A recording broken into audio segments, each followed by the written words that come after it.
Welcome to a place for those in search of truth and conviction, a place where we discuss culture, politics, philosophy, and everything in between. I'm Luke, and I'm here with Russ. This is Hardly Strictly Politics. Oh, hell yes. Dear listener, the HSP boys are back in the saddle once again for episode number 50.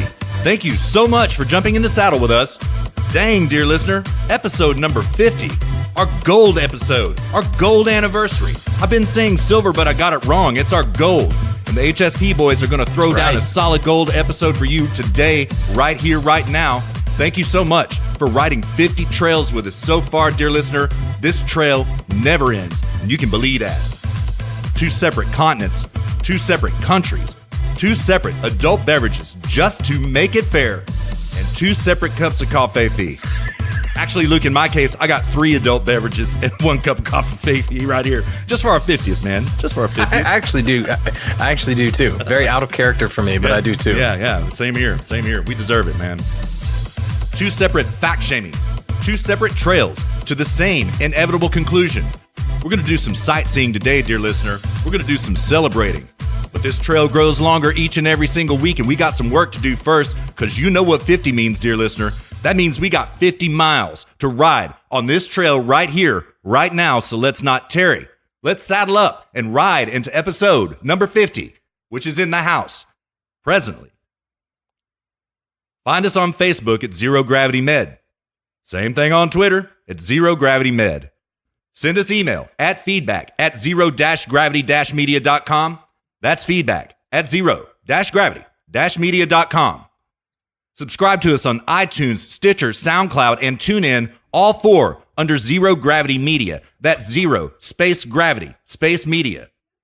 Find us on YouTube, look for Zero Gravity Media and our Zero G logo. And dear listeners, if the HSP boys might prevail to favor, please hit that subscribe button and please leave us a review. Leave us some feedback using our contact form at our website. That's zero-gravity-media.com and zero-gravity-media.com/contact. Now, dear listener, we know you like the shorter intros, so we'll try to keep it that way. But for episode number 50, please prevail us the favor to do a few shout-outs in your direction, dear listener, because we think you deserve these shout-outs on this very special episode. Oh, and one other thing. In effort to keep this short as possible, dear listener, we're only calling out double-digit, dear listeners. We hope you understand. Now, we're going to start out right here in mine and Luke's home state, the great state of Texas. You heard me? Greatest state in the union. Here we go. Happy 50th to Dallas, Irving, Arlington, Campbell, Rowlett, Rockwall, Plano, Kaufman, Amarillo, and Abilene up here in the north. Happy 50th to College Station, Cameron, Spring, Houston, Waco, and Galveston. Literally too many towns to name in Texas. Way to ride, Texas, and thank you so much. Happy 50th Bigley to Shreveport, Louisiana, and Mendon. Baton Rouge, Lake Charles, Lafayette, and Nolens. Happy 50th to Oklahoma City, Tulsa, Ardmore, and Norman. Happy 50th to Scottsdale, Arizona. Bigley each and every single week. Home of Vicarious, dear listener. Mesa, Arizona, Bigley, Phoenix, and Flagstaff. Happy 50th to Los Angeles, California, Bigley. San Diego, Bigley, Bakersfield, Bellflower. Special happy 50th, most especially to San Francisco, the cradle of HSP and the home of dearest listener. And also a very happy special 50th anniversary episode to San Jose, on the trail with us each and every single week. Thank you, San Jose, and way to ride, California. Happy 50th to Portland, Oregon, and Eugene. Happy 50th to Seattle, Bigley. Happy 50th to Roosevelt, Utah, Bigley, and the Great Salt Lake. Happy 50th to Las Vegas, Nevada. Happy 50th Bigley to Omaha, Nebraska. Bigley to Denver and Colorado Springs. Happy 50th to Cary, Illinois, and Bigley to Chicago. Happy 50th Bigley to Des Moines, Iowa, and Cedar Rapids. Happy 50th to Tazewell, Tennessee, Nashville, and Memphis. Happy 50th Bigley to Miami, Florida, and West Palm Beach. What's up, Ann Coulter? And what's up, Mr. Snerdley? Happy 50th to Atlanta, Georgia. Bigley. Athens, Augusta, Macon, and Marietta. Happy 50th, Georgia.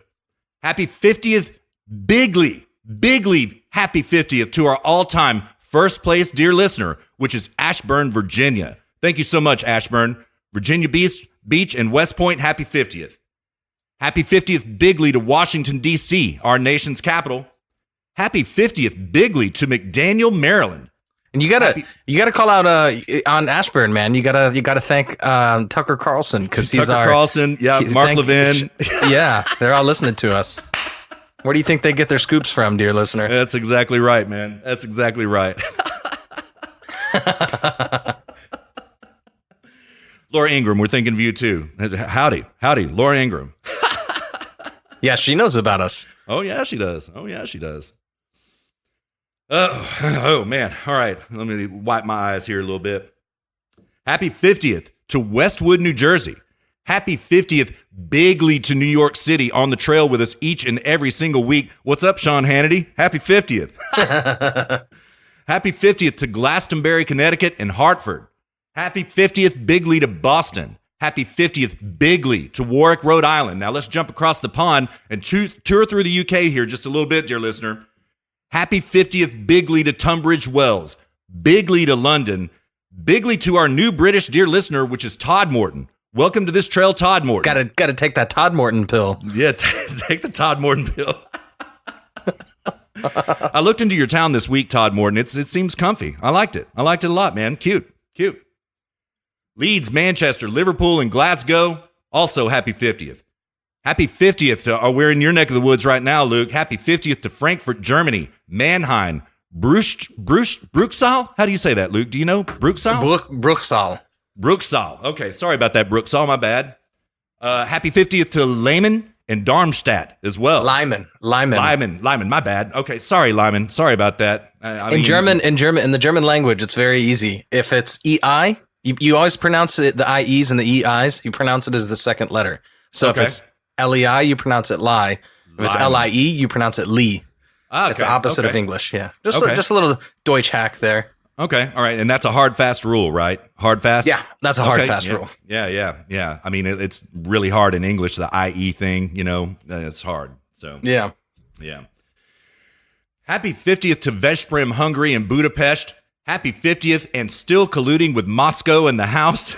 Happy 50th. We are colluding. You have no idea how much we are colluding, dear listener. We're in deep collusion with Moscow.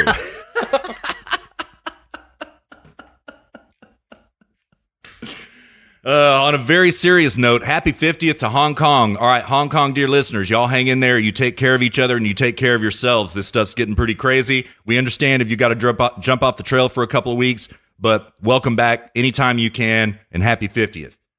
Happy 50th to Da Nang, Vietnam, and Ho Chi Minh City. Got Da Nang Dick up in the house.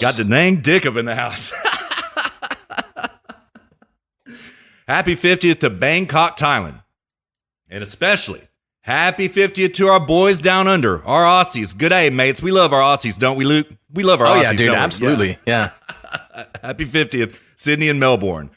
That's the kind of company you keep right there, dear listener. That's how you roll each and every single week. You roll globally, stronger together, week by week, as this trail grows longer each and every single week. A proper posse of riders, global in scale, on this trail each and every single week. Dear listener, thank you so much.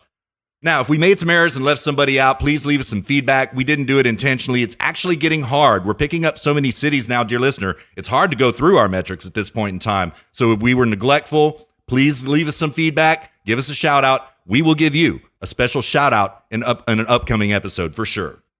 Now, most of all, dear listener, happy 50th birthday episode to my partner in crime, my illustrious co-host, my business partner, my debate partner, a true scholar, one of the few men in this world that I would call a proper intellectual, a proper philosopher.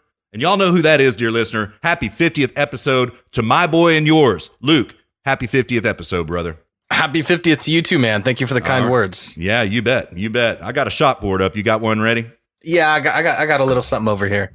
Okay. All right, cool. Yeah, I've got gin. I've been drinking gin, man. It's too hot to drink whiskey, so I've switched to gin, man. Yeah. Since you mentioned that a while back, I switched over to gin for a little bit to see if I'd like it. How did it go? It's all right. It's not bad. Yeah. I'm still kind of in my rum phase though, Oh yeah. Nothing wrong with rum, man. That's for sure. So yeah. I got some Caribbean Barbados dark rum here. Yeah. Nice. Good, man. That's good stuff. That's good stuff. Man, our boy in San Francisco brought me back a bottle from Hawaii of some Hawaiian rum. Good Lord, man. That stuff was exquisite. Absolutely exquisite. I hated to polish that off, man, but it was, oh, man, some of the best liquor I've ever had in my entire life. It's fantastic, man. So, yeah. Sounds good, dude. Yeah. All right, bro. All right, let's do this. All right. Cheers, man. Happy 50th. Cheers. All right, let me chase this down with a gin and juice here. Yeah, man. Thank you for the kind words. And dear listener, Russ and I have a long, as we've detailed in the previous 49 episodes, we have a long history that goes back, and Russ has a way of challenging me intellectually, and has sent me down some paths that I've had to think my way through, think my way out of, think my way into, and then out of, and so on and so forth. So Russ is, I wouldn't want to be doing this show with anybody else. I'll put it that way. Thank you, man. Yeah, likewise. I could not express the same words any more kindly and more truly. So thank you. Yeah, likewise, brother. Yeah. It's pretty crazy to think we've done 50, roughly, I would say on average, 3-hour shows, put out 150 hours of content in the last, really, I would say 12 months, considering the little break that we took. And, man, it feels like, it feels like we literally just started. I'm not getting tired at all. I don't know about you. Sometimes I do. Some certain weeks, it just really depends on what's going on in my personal life. You know what I mean? But like for the most part, no, man, this is the highlight of my week, each and every single week, getting to sit here and talk to dear listener for 3 hours. You do it on CLS as well. I do it on bots, and that's kind of icing on the cake, man. But the cake itself is HSP right here in the house, man. Totally. The flagship show. Yeah. I look forward to it each and every week, man. Yeah, there's some, I used to get super all amped up, and I used to listen to the show constantly. I kind of have more of a balance now, I'm not thinking about the show constantly during the week, and, so I have a little bit more of a life balance now, but, it's still, I would say, the highlight of my week each week for sure. Yeah, it's so funny, man. Like I've kind of transitioned into this point. Like I used to be like you. We would hit the red button, hit the black button, produce the show, and I would listen to it over and over and over again. Man, now I don't listen to our content at all. Like we hit the black button, we get the show out, and that's it. You know what I mean? Maybe that says something about the quality of our content. Maybe. Nah, I think you just gotta get to a point where it's just gratuitous at a certain point when you listen to yourself. You know what you said. You know what I mean? Although, dude, sometimes just on a whim, I'll just go randomly click on one of our old shows, like episode 31 or something like this. And I'm like, damn, I was like, we were good back then, Yeah, right. So, and every week I doubt us. It's not that I doubt us, but every week I'm like, oh, do we have enough? What am I going to say this week? I already pulled out all the stops last week, and so on and so forth. And every week we seem to pull it out, and at a certain point, I don't know, I guess I'll just stop questioning whether or not we can just throw down a show, Right. I think this week will be sort of the stamp of approval for me on that, because, dear listener, I messaged Russ before the show. I said, be ready to record in 15 minutes. We're doing this cold, no pre-show conversation, absolutely nothing. Be ready to go at 12:30 Central Time. And I called up and I was rolling already. So this show is as impromptu, ad hoc as you've ever heard. We have done we haven't talked about what we want to talk about. We haven't talked about anything at all. I'm sure Russ has some stuff. I've got some stuff sandbagged on my side. And so this is going to be as impromptu and ad hoc as you've ever heard the HSP boys. And I am really excited to see how this show turns out for episode 50. Yeah, it could be an absolute disaster. It could be our greatest show ever. I'm willing. Willing to go through and find out, man. See what our listener count goes to at episode 51. Yeah, man, we will probably tank for 51. Everybody will be like, "Oh God, this is where I leave the trail right here." Oh my God, I'm on the wrong trail. Well, I mean, I go back to I don't know, maybe we've mentioned this on a previous show, but I go back to those shows where we would be so thoroughly prepped. I mean, it's almost sort of like we paid our dues. You know what I mean? There was a string of shows. I think it was in the 30s, maybe like early 30s, and there was a string of shows where we were so thoroughly prepped that it was difficult to get the show done within 4 hours. And we were mechanical, like from one topic to the next. And it was just seamless. And I think we sort of earned our stripes when we went through that phase, because then we kind of went the opposite. We went to totally impromptu and ad hoc, and both styles have their benefits. One of them is a little more exciting and a little more conversational. The other one is like boom, boom, topic. So there's value to both, and I think that you have to sort of earn your stripes in both if you're gonna do a good show. And I think we earned our stripes in the hardcore prep side. So now we have the luxury of being able to do a more ad hoc impromptu format and still throw it down every week, Yeah, dude. And dear listener, we have not lost our chops as far as exhaustive show prep goes. As we said in those early 30s episodes, we will deep dive again on some topic someday, and we will be meticulous, and it will be a very dense show, whatever the topic is. We promise you this, right? I mean, outside of not show prepping, I do have to give us a little bit of credit here, Luke. We are impeccably researched every single week. Totally. Yeah. Uh-huh. When I say show prep, I mean like unified, reconciled show prep. Like Russ and I know what Russ reads. Russ knows what I read. I don't always know your take, Russ. And I don't know if you always know my take, but I kind of have an idea of where you're going to come from. And I think vice versa. But I mean, Russ and I, we read, we know everything. We know everything that's going on during the week.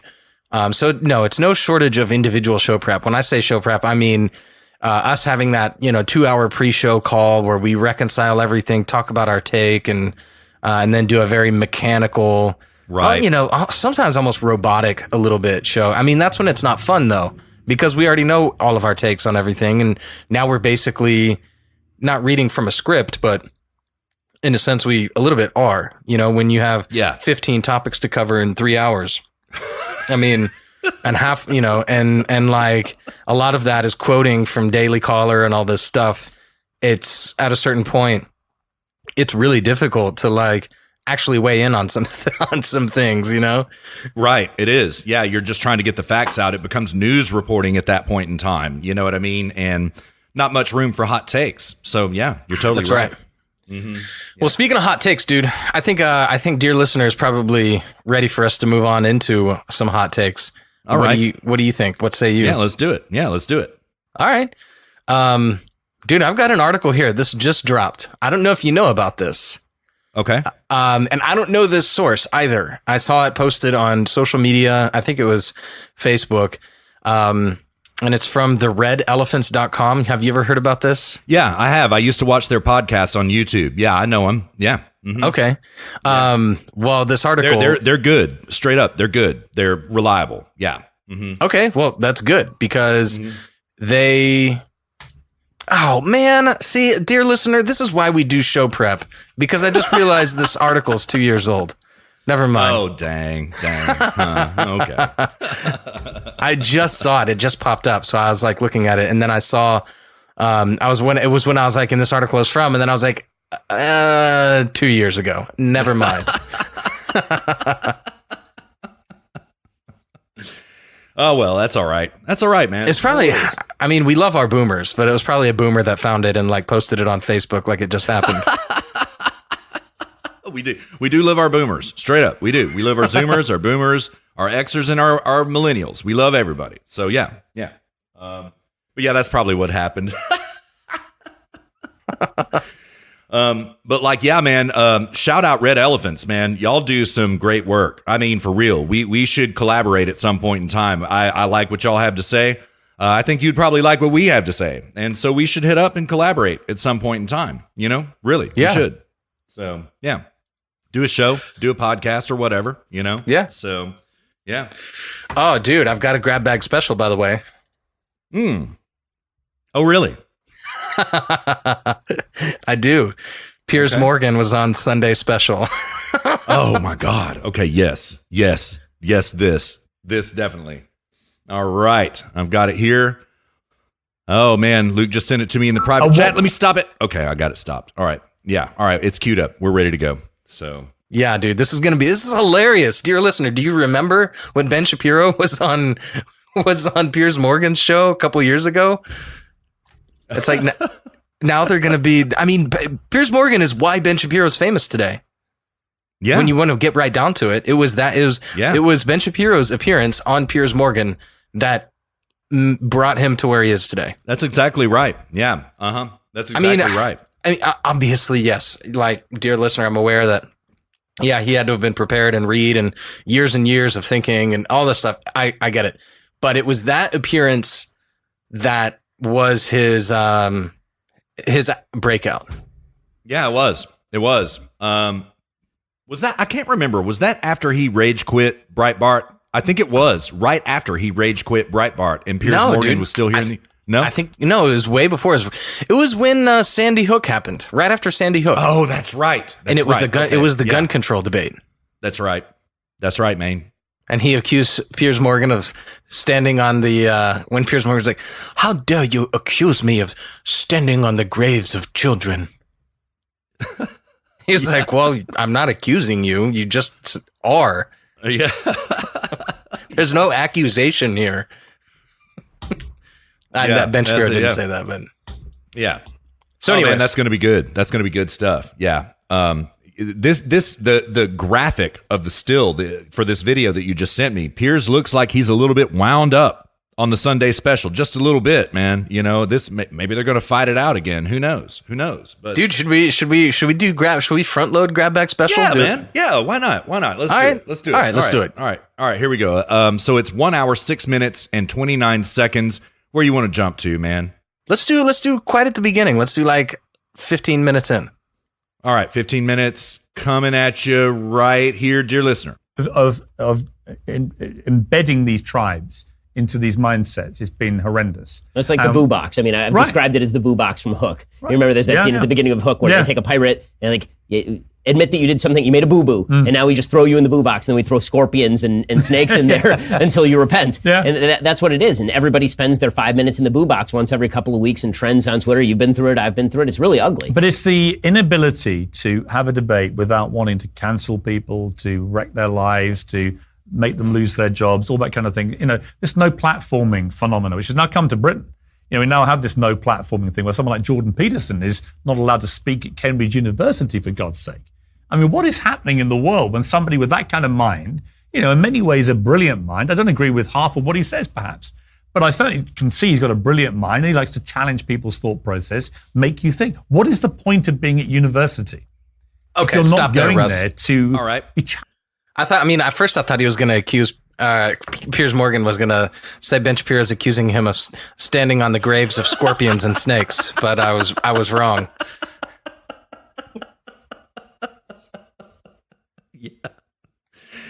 Yeah. Yeah. No, but in all seriousness, dear listener, if you wonder if the world is becoming a better or worse place, I give you Piers Morgan here when he's talking about Jordan Peterson. Again, go back to what this conversation between Ben Shapiro and Jordan Peterson just a few years ago. And fast forward until now. Now we have this conversation, and Piers Morgan's out there. What kind of a world do we live in when somebody like Jordan Peterson is getting deplatformed from Cambridge University, for God's sakes? Right. That is I don't care who you are. I run in a lot of social, intellectual circle. Not really a lot, but I'm in some intellectual circles, and everyone's like, "Oh my God, the world is falling apart." Well, by what standard? We're still, in my opinion, trending generally in a negative direction, but but we're making some pretty major course corrections. We're in the midst of it right now. And you can't just focus on the negative. And I had no idea, dear listener, I didn't watch 1 second of this, right? But I look at something like this and I listen to what Piers Morgan is saying here. And I think to myself, this is fantastic. This is great. You know, like the people with the winning ideas, not just the winning, but also the right ideas, the correct ideas. They are the ones being taken seriously now.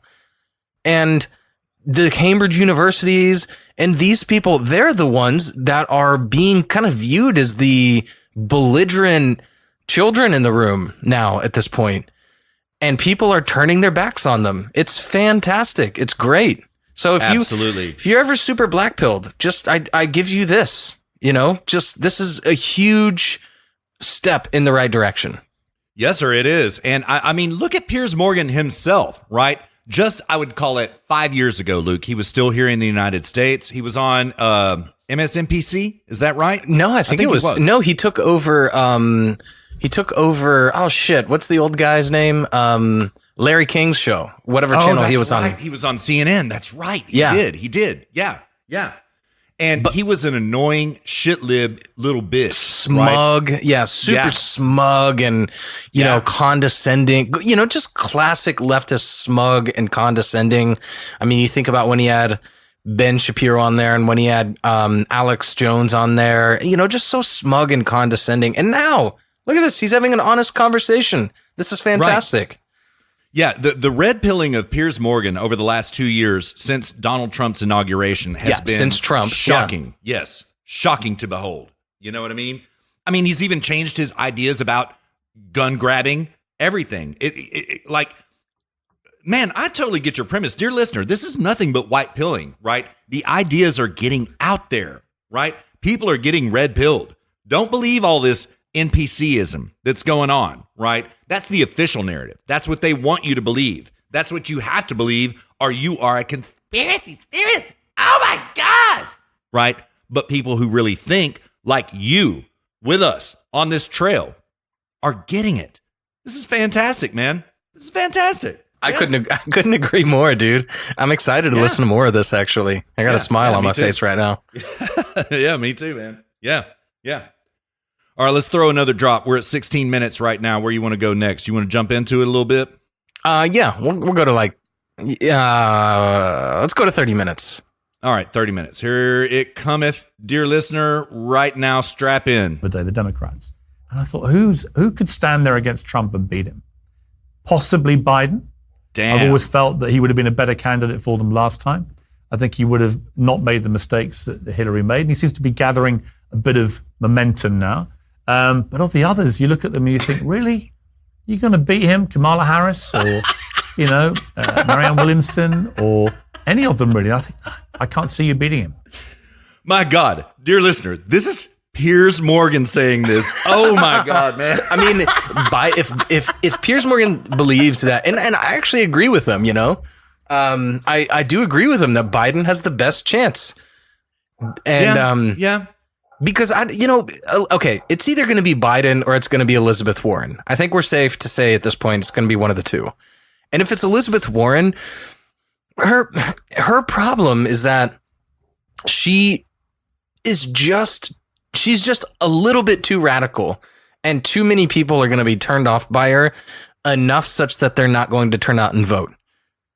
And I do think that Piers Morgan is right. And that's what's hilarious about it, is that Biden is terrible as a candidate.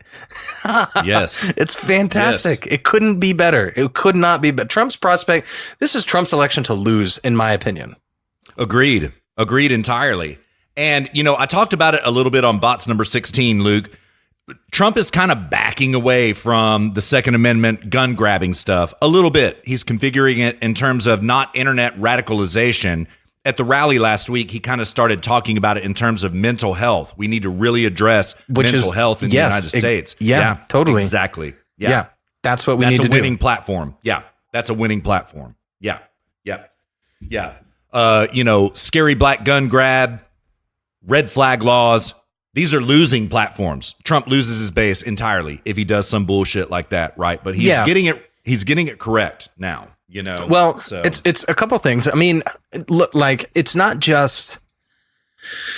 I was actually thinking about this a lot this week, Russ. It's not enough to just say that it's losing or winning position. Like it factually is, like I agree with you there. But I've been thinking about this a lot this week. Is that it's not just a losing position. It's also just objectively bad. That is a bad position to take. Yeah. Why in the hell would you want to take that position, even if it's winning? That's a bad position to take. Yeah. And I kind of am like concretized like if somebody's like, oh, so what do you stand for politically? My response would be, well, I think about what kind of a society would I want to live in? And that's one in which people don't want to take my shit, and they don't take it, and they can't take my shit. That's the kind of, therefore I'm a capitalist. It's like, it can be just that simple of a response. And then they're going to have to, but what about, and all these little idiotic concretes. No, my principle is you can't take my shit. I can't take yours. That's it. Full stop. Any violation of that is a violation of property rights. And I disagree with that. Therefore, I'm a capitalist. So and that also applies to things like guns and, having a principled position on guns, so what do I don't want to live in a kind of society where I'm not able to defend myself against people who are able to get their hands on something, at least equal. You know what I mean? If criminals are able to get their hands on certain kinds of weapons, I want to be able to have access to at least those same weapons, if not more. Yeah. That's the kind of society I want to live in, So like, even if it's a winning position in terms of politics, I still turn inward and I look to myself for what I want.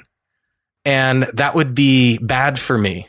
So even if it's winning politically, it can still be bad for you. And so you always have to like turn inward and think about what you want and how that impacts you concretely. And then whatever some politician, I hesitate to even call Donald Trump a politician, but whatever, he's in the literal sense a politician right now. Whatever a politician is doing, you have some real concrete standard that you can apply to that to think about it, Right. Hence principles, dear listener. Yeah, I talked a lot about principles on bots number 16, Luke, and you did the God tier job on HSP number 49 last week about you cannot cuck your principles. If you cuck your principle, it was never a principle in the first place, and you are a cuck, an absolute cuck. Totally. Yeah, totally. But yeah, I think a lot of people, they make this mistake of, most people do this, left to right, everybody. They have a sort of Platonian understanding of something like politics, where there's this abstract other world of winning and losing and right and left and this and that, and it's this floating abstraction pie in the sky, other universe that you're advocating for. And they're totally disconnected from that. And I realized this week thinking, I was like, that's something that we need to bring that back down to earth. And you need to have your own personal standards, your own personal implications upon you personally, how you think about it. What do you want and why do you want it? Making this connection with like yourself and politics again, and not this sort of Platonian abstraction up in the sky, which is the Republican Party or the Republican platform or this sort of thing. You know what I mean? Does that make sense at all? Yes, sir. Yeah, it makes perfect sense. Yeah, I totally agree. So, it's actually funny. What got me onto that tangent was thinking about nutrition, because, I'm experimenting right now. Dear listener, I've had some sort of autoimmune issue going on. It's nothing major, but it's just been kind of an annoyance for the last couple of years, and I'm trying to isolate the cause of it right now. And so I'm removing things from my diet and then titrating them back in to see if I can isolate the cause of this, because I'm convinced at this point it's dietary related. And and let me just jump in, dear listener. I've been a little bit on pins and needles about this week. Luke didn't have a health scare like I had a couple of weeks. Yeah, he did. He had a health scare. That's the straight up fact. Yeah. I mean, probably a self-manufactured health scare. I had no... Probably true. I had, no doctor told me anything that like scared me. It was just more kind of going on in my own head.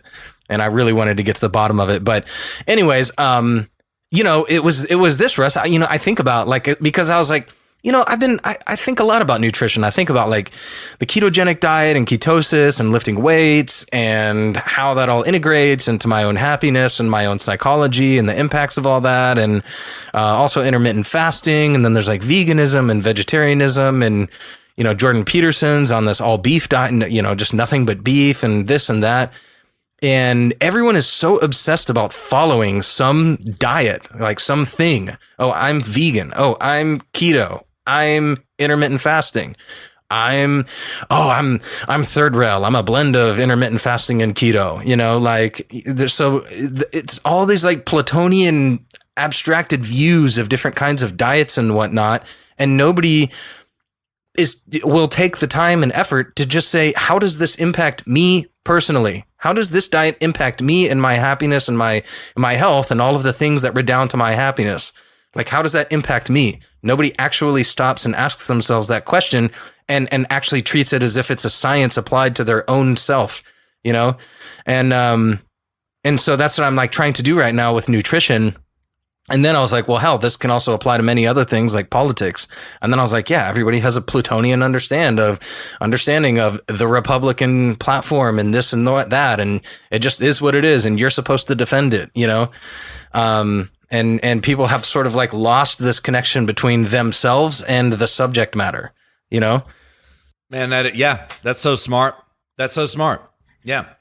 I mean, yeah, like, dear listener, if I could put it into other words, it's like this. You follow what comes from within, not what comes externally. What is dictated to you, you follow what comes within. That's why all of us, dear listeners, are here on this trail together right now, because we listen to what we follow. Yeah. That's what it is. It comes from, we agree upon it. Yes. It comes from, the standard is reality.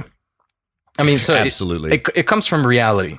But, it's not enough to just say reality. What does that really mean? It comes to your relationship with reality, the relationship between you and the external world, all that is out there, all that you gaze upon. It's the relationship between that and you.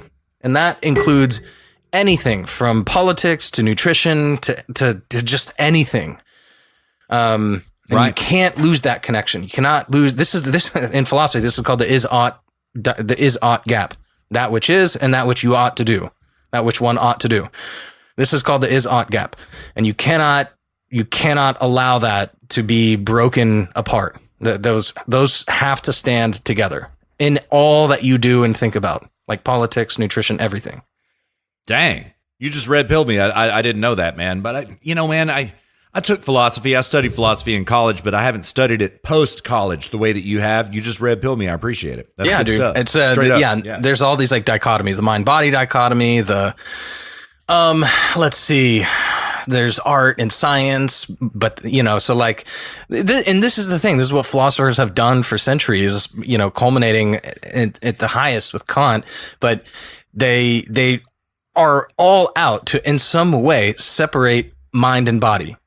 Sex and pleasure, mind, body, art, science, like nothing can be integrated together and harmonious. There's constant chaos going on everywhere and none of it can be reconciled. And this is what philosophers have toiled over. And the thing is, most of it's they're just manufacturing these problems. The truth is, it can be harmonious. You just have to think about it and figure it out. Right. This is the same between the rationalists and the empiricists. The rationalists thought that it's all about your brain. The empiricists thought, well, thinking is flawed. Therefore, all you can rely upon is sense perception. So this is, and then Kant came along and said, you're both wrong. You're both wrong. You can't reason and you can't sense. So what a little bitch. Yeah. I'm serious. What a little bitch Kant was. Pardon my French, dear listener. Sorry about that. Yeah. Yeah. So anyways, yeah. So just don't like circling all the way back. Just make sure, dear listener, when you think about something that somebody's doing, like Trump, when he's going on about gun control, It's okay to think about it. I mean, it's factually correct, and it's a data point to think about whether it's a winning or losing political strategy. But it always has to redound to you of whether it's good or bad for you. And that's how you gauge whether you're for or against some political position. And, a lot of people could turn that around. They could be like, well, it's good for me if they tax this billionaire over here and give me $1 million. How is that a principled approach? Well, no, because then once you're a millionaire, then they're going to take half of what you have and give it to somebody else.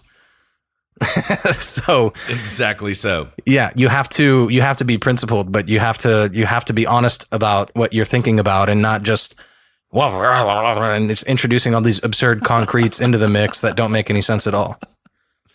Anyways, you want to do another drop? Yeah, let's do another one, man. Yeah. All right. How about 40 minutes? How about that?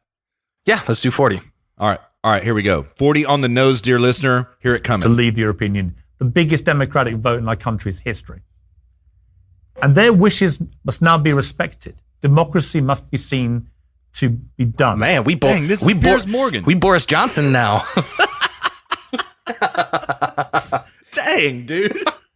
Dude, he has turned to 180, man.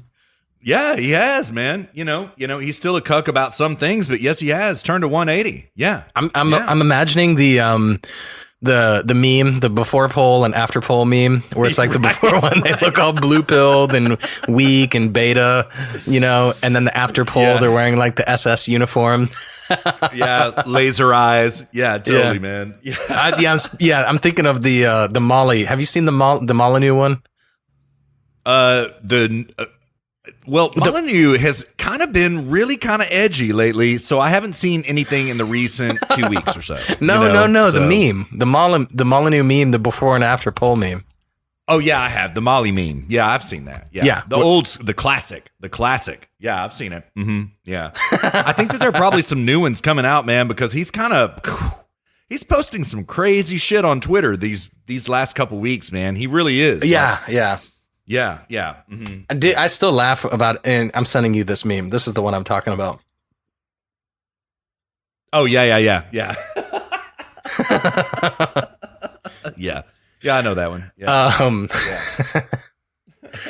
Yeah, dude, I still laugh. Dear listeners, so Stefan Molyneux, we should probably give dear listener a rundown. I think we have in the past, but Molyneux is a former objectivist who has now turned anarcho-capitalist many, many years ago. This is not now, has turned like many years ago, turned to anarcho-capitalism, which is basically objectivism, which is the philosophy of Ayn Rand, upholds the separation of politically upholds laissez-faire capitalism, which is the separation of government and economics, and the extraction of force domestically through police, indirectly domestically through courts and contract laws, and then from foreign threats through the military, and that's it. That's all government does. Everything else free.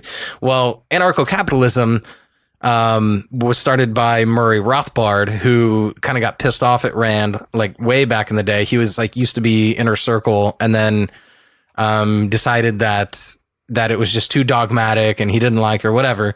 And so then he was like, okay, I'm going to go do my own thing. And then he came up with anarcho-capitalism, which is that basically upholds the idea that, well, if free markets do all these wonderful things, the most important function in our society, which is extracting force and coercion, why would you put that in the hands of an otherwise incompetent government?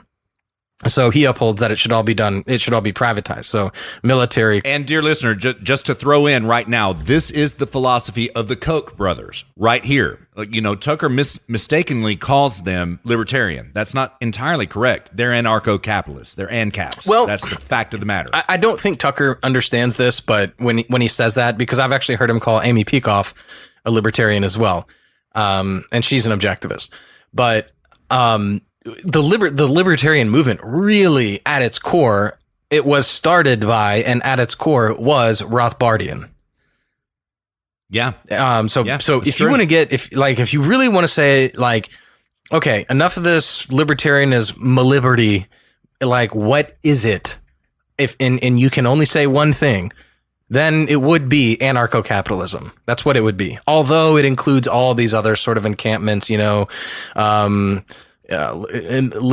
minarchism, which is basically laissez-faire capitalism, propertarianism, like all these other disparate little things that all sort of just generally stand for liberty and freedom. But if you really want to get to the core and you really look at the history of libertarianism, it really got started with Rothbard, which was anarcho-capitalism, which is that police, courts, military should also be privatized.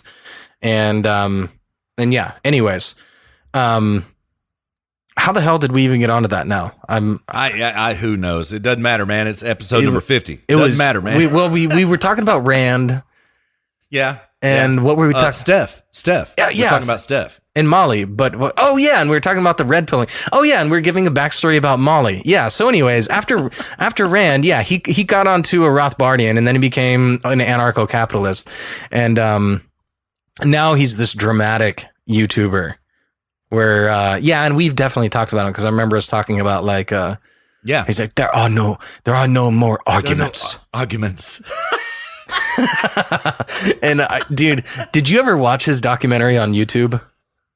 Yeah, I did. Yeah. Okay. When he went to Poland. that one. Yeah. When he's he breaks down in the street and he's like, So, dear listener, he did a documentary where it was 100 years a philosopher in Poland, I think is what it was called. Yeah. Something like that. Anyways, so he's at this like sort of, it's not white nationalist, but it's definitely like Polish nationalism, Poland nationalist party, like street parade. I don't know what it was. Not protest. That's what it was. It was a gathering, man. It wasn't a protest. It wasn't a parade. It was a rally. People paraded around. It was a rally. That's it. Yeah. It was a Polish nationalist rally. And he went there because Stefan Molyneux is like of Polish descent. And, he's this like hardcore individualist for like 10 years, 15 years. He's been YouTubing. He's got like over 1 million followers. His shtick this whole time has been individualism and so on. And he's in this, and he's walking in this Polish nationalist rally. And he's like, I've been fighting this fight for 10 years and it's so difficult. And I've been doing it alone. And sometimes I wonder, I can't do it alone anymore. I think I'm a collectivist. And like breaks into tears and declares himself a collectivist in the middle of this Polish nationalist rally. It was so funny. I was laughing. It was. Dude, I saw that on a poll thread. I just read that and I just started laughing just at my desk, just laughing for probably 5 minutes. I was like in tears because he's so dramatic. Yeah. It's so ridiculous, man. It's funny. Yeah, it is. I love Molly though, man. I truly do. I love Molly. I'm a collectivist now. Yeah, I mean, when he starts getting like that and, when he starts crying in front of the camera and all that, I'm like, okay, all right, I'm out. I'm done with this. You know what I mean? But I, you know what? I love him. He's really intelligent. He's really, really, really intelligent. There's that. You know what I mean? But like, man, something's going on with him. He is transmorphing into some different type of thing right now. And I don't know where this is going, transmorphing into something that pays money. That's what it is. Well, exactly. Yeah, he's very. He is not a pragmatist, but he is pragmatic in terms of his production. I would say, in terms of his presence and what he does. There have been so many stages of Molly, and he kind of does go where the wind blows. He kind of does. Dude, totally does, man. Yeah. So that's his shtick. Yeah, it is. Yeah, it is. I mean, kind of in terms of production. Right, like remember when he started doing the Q&A bits about 4 years back, right? And, he always does free domain radio. He always does his radio show. But he started throwing up different formats of YouTube clips, right? And it was always kind of, how do I put this? In lockstep with what other types of YouTubers were doing at that time, right? And Molly had that kind of following where he could credibly claim that he got there first and created this new format of discourse, this new format of conversation when he didn't. You know what I mean? And listen, man, I don't want to talk harshly about Molly, but like he goes where the wind blows ideologically. in terms of production, in terms of marketing, most especially. That's just how it is, man. That's how it is. Dude, I like him anyway. I found the clip. Do you want me to send it? Yeah. Now, dear from the documentary? Yeah, dude, I'm gonna share it timestamped. All right. Yeah, I mean, so this doesn't sound too crazy like when you're about to hear it, but just you have to understand this in the context of the moment and the rise of the alt-right and how powerful they've become and influential. You have to understand it in that context, so you can't, this is not in a vacuum. Right. All right, dear listener, I have just clicked the button. It's going to take a moment to load. Here we go. Let's listen to Molly right here. This quiet unity, this quiet pride, this calm resolution, this celebration without giddiness. I've never seen it before. And I feel almost, I hate to say born again, but almost like something has broken within me that I have put up to defend myself against criticisms of unity, against criticisms of pride. Oh, he wiped the tears, Molly. It is an appalling thing to take away people's history. It is an appalling thing to take away people's pride. And it is an appalling thing to take away their unity, because I've never felt it more strongly than I do today. Together we stand, divided we fall.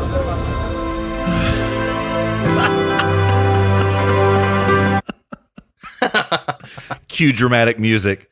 Yeah. Cue dramatic music. Yeah, this is the kind of stuff about Molly that it does get under my skin when he gets all histrionic, man. It really does. You know what I mean? I like his hard-hitting ideas. I don't like the performance so much, Yeah. Yeah. That's so funny, dude. All right, man. We should go back to GBS then. Oh, yeah. Okay. All right. I've got it here. I kind of want to pick up from where we left off. Is that okay? Yeah, sure, man. Do it that way? Let's do it. All right. Here we go. And in the same way that you had here with Hillary Clinton, she won the popular vote, so it doesn't count. What? Sorry? It's not about the popular vote. It's the electoral college is how you get elected here. It's like playing a game of chess and actually playing, some other chain like checkers. And say, well, hang on. I'm just waiting for Ben Shapiro to pull a constitution out of his pocket and be like, "You've been reading." Yeah, man. Just so. All right. He does. Wait, is he the one that claims to carry the? No, I'm sorry. That's Justice Clarence Thomas, who carries the Constitution with him everywhere he goes and reads it constantly. My bad. It's not Ben Shapiro. No, Ben Shapiro pulled the little pocketbook Constitution out and slid it across the desk to Piers Morgan. Oh, that's right. That's right. Yeah, he did. That's why I thought it would be hilarious for him to pull that out of his pocket again. Like, you've been reading. So right. Yeah. All right, let's play a little bit more. Here we go. Playing chess. We're not playing checkers. Trump played to win chess, not checkers. In Brexit, exactly the same. The Remainers, or Ramonas as they've now become known, Ramoners, have simply for 3 years refused to accept the result. They think that the people that voted to leave were too stupid. Rather like Democrats here think the people that voted Trump were just too stupid to understand what they were doing. No, they weren't. They liked Donald Trump. And here's the shock for you. They still like Donald Trump. So now we're in a position where Boris Johnson's become prime minister because his predecessor, Theresa May, was a Remainer. And everybody knew that. And she couldn't have any conviction about driving a train somewhere she didn't want to get to. Boris Johnson does want to get there. And the question is, can he now deliver on Brexit? My position is, I still fundamentally believe we shouldn't be doing this. But I much more concern myself about the power of democracy and to see the people's will respected and delivered on. I think that's a God tier point right there. Yeah, dude. Straight up. Man, props to Piers Morgan, dude. Yeah. Props to Piers Morgan. He is principled. He is an honest leftist. When Russ and I talk about honest leftist, principled left, this is what we are talking about. I also like what he said about Donald Trump. I mean, all right, dear listener, I just want to interject one comment that I've been talking to Shady Nate about and our boy in San Francisco in our God tier text thread. What we need to be worried about and concerned with right now, dear listener, is we need to win the popular vote in 2020, okay? We need to win the popular vote. This is why. Because all of these states, like California, Colorado, New Mexico, New Hampshire, Massachusetts. There are 14 in total, okay, that are going to cast all of their electoral votes to whoever wins the popular vote. It is absolute subversion of the Electoral College and the Constitution, right?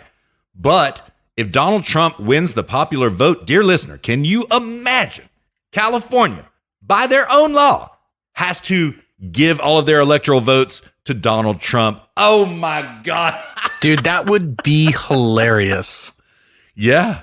They'll try to rescind that law ASAP right after on November 10th. We're rescinding this law, blah, blah, blah. Yeah, no, yeah, too late. Too late. They'll say, they'll go, racism has just become so rampant in our society that no, we have to protect us from ourselves. Now, that's how they'll bill it. Exactly, man. Exactly. Yeah. We had the good faith in the American people, but there's just too many racists out there. It's exactly evident now that more than half the country are racist, and now we are in protection mode. That's what they'll say. That's exactly it. That's exactly what they'll do. Yeah. But that will go to the Supreme Court in a hurry. The Supreme Court will have an emergency session about it, and they will say, yeah, no, not so much. That's your own state law. You have to abide by it. That's it. Oh, man, that would be glorious. Absolutely glorious. So, and listen, dear listener, as Luke and I always say, we're not dyed-in-the-wool Trump supporters, okay? Although, yeah, we are, right? But we call out the president when he messes up, right? He's our best chance that we have right now, and he's done some God-tier things. I talked a little bit about it in bots number 16. He's done some God-tier stuff for this country, right? But Luke and I are anti-leftist more than we're pro-Trump, I would say. Yeah, I mean, totally. I wouldn't. I mean, given the context and the options, would I call myself a dyed-in-the-wool Trump supporter? Yeah. Am I going to vote for him? Exactly. Yeah. But yeah, that's not to say I'd much rather have somebody like Ted Cruz at this point. But again, there's always context, and context changes. I don't think Ted Cruz. I had this conversation with a dear listener. Dear listener, you know who you are. You're a family member. And I had a conversation with her about Ted Cruz and Donald Trump when the election was going on. She was full on Blaze TV listening, pro Ted Cruz, anti-Trump. I remember that. And and at the time, I just kept telling her, I said, yeah, but what is Ted Cruz going to do? He can't handle these people. You need someone to go in there who just literally doesn't care and doesn't have to care. Because somebody like Ted Cruz has the right ideas, but he can't deal with the left. He can't even deal with the right. He wouldn't even be able to deal with the cucks and the right. Donald Trump, this is the thing. Donald Trump has a harder time dealing with the cucks and the right than he does with the left. Yeah. I mean, that's exactly right. If you look back at everything he didn't get accomplished in his first 2 years of presidency, it was all because of the cucks and the right. That's right. Like the wall, oh gosh, Paul Ryan promising Trump all this stuff. Oh yeah, next time. Oh yeah, next time we'll do it. And Trump trusted him, and then he's like, "Yeah, sorry, it's not going to get done," and then he quits. I mean, Trump has had to deal with more problems from the cucks on the right than he has from the left. Yeah, and all the while, as he gets this bullshit from them, standing up for them, virtue signaling for them, because he's a team player as well as an individualist, right? And he still stands by their side. You know what I mean? It's just disgusting, man. Yeah, totally. So I look at somebody like Ted Cruz. I'm like, in 2016, no, Ted Cruz would not have gotten done what he wanted to do. Right.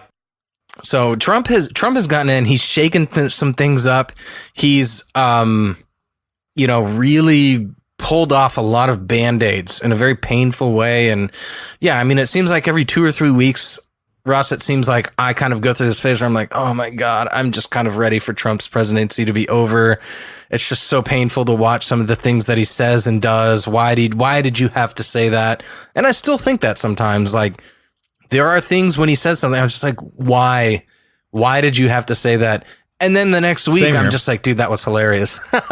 when he says something else, and then it's all worth it. Yeah. You know what I mean? Yeah. So, Yeah. So I'm dyed in the wool Trump, given the context and given the options available. But 2024, I will be very ready to move on to somebody a little bit more professional, a little bit more polished, and who has better ideas. I'll be very ready. I think 8 years of dealing with Trump is a good punishment for the left. Yeah, that's a good way to put it. That's exactly a great way to put it. Yeah. And you know what I also suspect, first of all, is I see things right now, I see there's nobody on the left who is going to beat Donald Trump in the general in 2020. I agree. Even in the popular. It just doesn't exist. Yeah. Even the popular. Yeah, agreed. Because Biden's not going to get all the hardcore Democratic socialists. I see my Democratic socialist Facebook friends posting.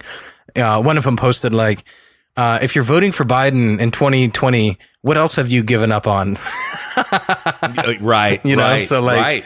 But meanwhile, I mean, Democratic socialism, while it's emerging, it's just not really that popular. The Democrat Party is just an absolute shithole of a damn disaster, dude, man. It totally absolute shithole. It's man, we talked about this in the past, how like the right, what they had, dude, we talked about this in the episode 10, like in the first few episodes, how the left's problem has been they're not melting down fast enough and rebuilding into some. I mean, just that's exactly melt it. down Yeah. and then become the party of Democratic. So just get it over with, Like the problem is that they're like the Walking Dead. They're like some zombie that just won't die, That's exactly it. And the right, with Trump just melted the party down and rebuilt it within 6 months. Just boom, done, and it was just done. And that's why the right is having so much success right now.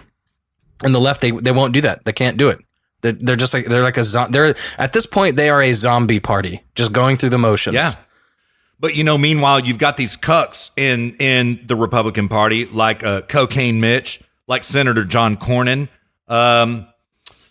Susan Collins, all of them, too many to name, that are just absolute cucks who haven't gotten the memo yet that their party has changed beneath their very feet. They want to hold on to that old blob business, Luke, and they can't do it anymore. That's no longer appropriate. That's no longer the playing field upon which political discourse happens. And they just don't get that. My conservative principles, my blah, blah, blah, my blah, compassionate blah, blah. conservative. We're the compassionate party. Exactly. Yeah. That's not even this realm we're in anymore. And they don't get it. But man, I don't know. I think that there will be a reckoning in 2020, and both for the Democrats and in a lot of ways for Republicans. I mean, for example, Luke, there are 4 House of Representative members from Texas who are not running in 2020. That's 4, right? That's a lot. And so some of my socialist friends come up to me, oh yeah, definitely those 4 seats are going to flip. You know what? Maybe a couple of them will. Maybe so, right? But for the most part, I think what is going to happen is that they are not going to flip. They're going to be replaced by a mega Republican, right? A straight up mega Republican. Purge the cucks. Purge the cucks. That's what's happening. Yeah. The cucks are getting purged from the party. Just like midterms last year. Yep. Just like last year. Just so. It's fantastic, dude. It's like, what the Justice League Democrats did with Ocasio-Cortez. It's like Trump's doing that and just not even trying. It's just happening. Yeah. Because that's what that was. They purged a Democrat cuck, a cuck of the left. They purged him and replaced him with Ocasio-Cortez, a principled Democratic socialist. Dumb though she is, she's principled. And Donald Trump is just doing the same thing with all these other people. He's just like, look, like you're on board or you're a cuck. And he's not saying that as far as we know, but basically the way he behaves forces them to think that themselves. And so they're leaving. It's great. They'll be replaced by somebody more principled. And there will be somebody to fill that vacuum. It's fantastic. Get them out of here. Yeah. This is the thing, is that they were never on the right to begin with. Like, Russ, you should say to your friends when they say that, be like, what do you do? They were never on the right anyways. What are you talking about? This is yours to lose. You're right. You're so right. I'm going to say that going forward. Yes, I will.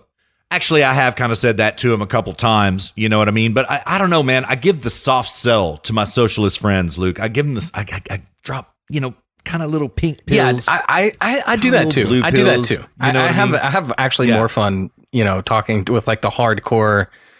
And the reason is because they actually want to talk about ideas. They're passionate about it and they're morons, right?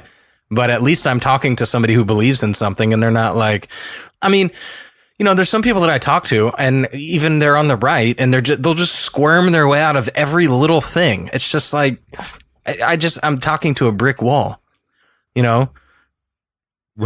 It's like, I believe that the government shouldn't own property except for, military bases and police and, blah, blah, blah, blah, blah.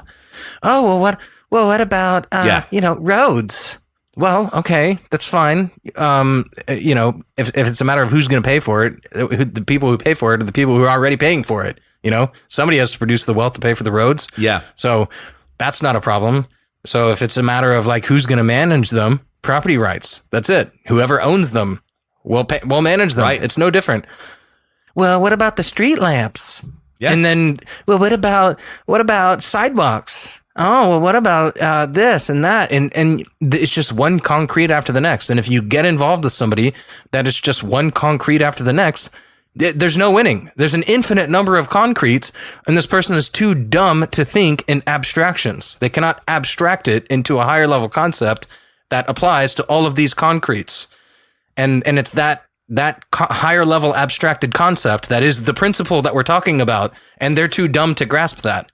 Or they're too dishonest or dumb. That's what it is. They're dishonest dishonest or dumb. It's it. Mm-hmm. Yeah. And, so I, in many ways, really enjoy talking to socialists because they are at least just out and out against the concept of property rights. As such, they want to reclassify it into personal property, not private property. So at least we can have a discussion about that higher level abstracted concept and not the infinite number of little bullshit concretes that they will, continue to bring up. And, because you don't have an answer for every single little concrete. Oh, well, then therefore they're all wrong, So I can't be bothered to talk with a cucky right winger, cucky left winger. It's like, I'll talk to a socialist, a communist. Well, I mean, if somebody's apologetic to communism, I won't talk to them. But like somebody who's just a sort of confused democratic socialist and they think they're doing something nice for the world, then I'll talk to that person, because they're at least out for the real ideas. Yeah. Yeah. Yeah. And I have to say, I do truly enjoy their naivete. It was like us in 2015, Luke. Straight up, I enjoy it. I enjoy looking at it like, man, you got a long road to hoe yet, boy.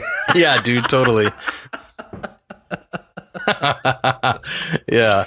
Yeah. Oh, dude, man. By the way, did you see, I was gonna ask, did you see what Trump tweeted about Rashida Tlaib? I think so. Red pill me. I forgot. Okay. So, do you know what happened with Israel, where Israel declined her and Ocasio-Cortez's entry into the country? And then Rashida Tlaib was like, oh, but I want to visit my grandmother. My grandmother. Yeah. Oh my God. Yeah. And then, so then there's like, all right, if you want to come in, she can. And then Rashida Tlaib was like, actually, you know what? I don't want to come. No, I'm not going to come. So you're taking away my First Amendment rights, which are sacred. I'm not coming. Yeah. So Trump tweeted, when was this? Was this yesterday? Yeah. He goes, Representative Tlaib wrote a letter to Israeli officials desperately wanting to visit her grandmother. Permission was quickly granted, whereupon Tlaib obnoxiously turned the approval down. A complete setup. The only real winner here is Tlaib's grandmother. She doesn't have to see her now. Dude, this is what I'm talking about. Cruz would have never done something like this. Right. And I mean, there are plenty of people. There are plenty of people who would say, oh my God, that's so unprecedented. Oh my God. Dear listener, the presidency has not been presidential since long before Bill Clinton himself. And you know exactly what I'm talking about by invoking Bill Clinton, right? Trump is just calling it for what it is. Yeah. Mm-hmm. Yeah. I mean, what about when Obama, he was in some Q&A and somebody asked him like, what's his favorite food or something, and he said ribs and pussy. I mean, what? You didn't know about this? Yeah. No, I didn't know about this. What? Yeah, it was like, it was before he was on the scene. Yeah, it was before he was on the scene. Whoa. Dang.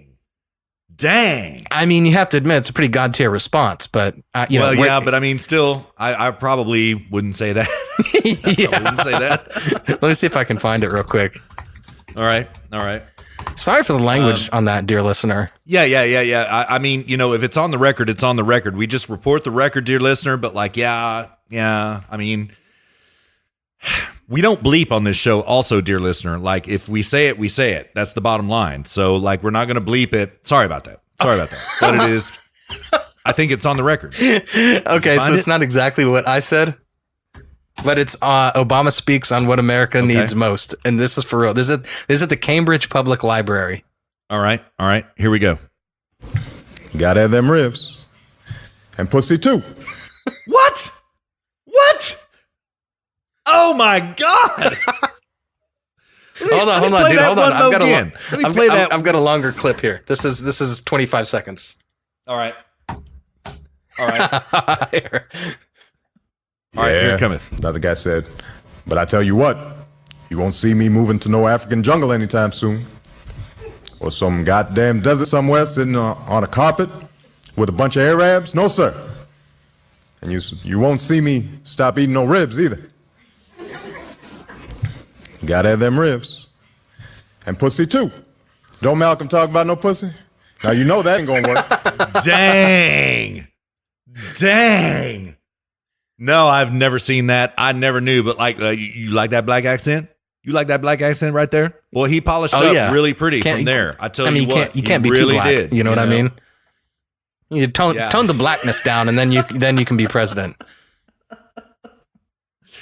Yeah. So, argument number 10 in this argument about how the presidency has not been presidential since Calvin Coolidge. Let's say Calvin Coolidge. You know what I'm saying? Dude. Yeah. They used to call him Cool Coolidge. Yeah, I did. Yeah, I did. Yeah, so don't be hating on Trump about this is not presidential. This is not unique, is what this is. The way the president talks right now is not unique. This has been going on forever. Dude. Yeah. Thomas Jefferson, one of his own children, was also one of his slaves. Yeah. Because he had children with one of his slaves. Did you know that back in the day, if you had slaves and you had children with one of your slaves, then your children were also your slaves? Dang. Yeah, I did know that. I mean, it feels like that sometimes, Yeah. When you got like the grandma, the aunt, and your mom all in the kitchen at the same time making Thanksgiving dinner. It's like, do not be inside the house. Yeah. Otherwise, you will be put to work doing something. Hey, will you run over and grab that? Will you take this outside? And you know what? We're gonna go play baseball. When's food ready? We'll be back in an hour. Yeah. I learned, you learned that pretty young. Yeah. As a kid. Yeah, totally. Should we take a break? Yeah, I need a break. I need to refresh beverages. I got a pretty good buzz right now already, I have to say, but I'm gonna get a little bit better buzz before we get out of this show all the way. So yeah, let's take a break real quick, man. I do have some audio. Believe it or not, I've got David Icke regarding Jeffrey Epstein.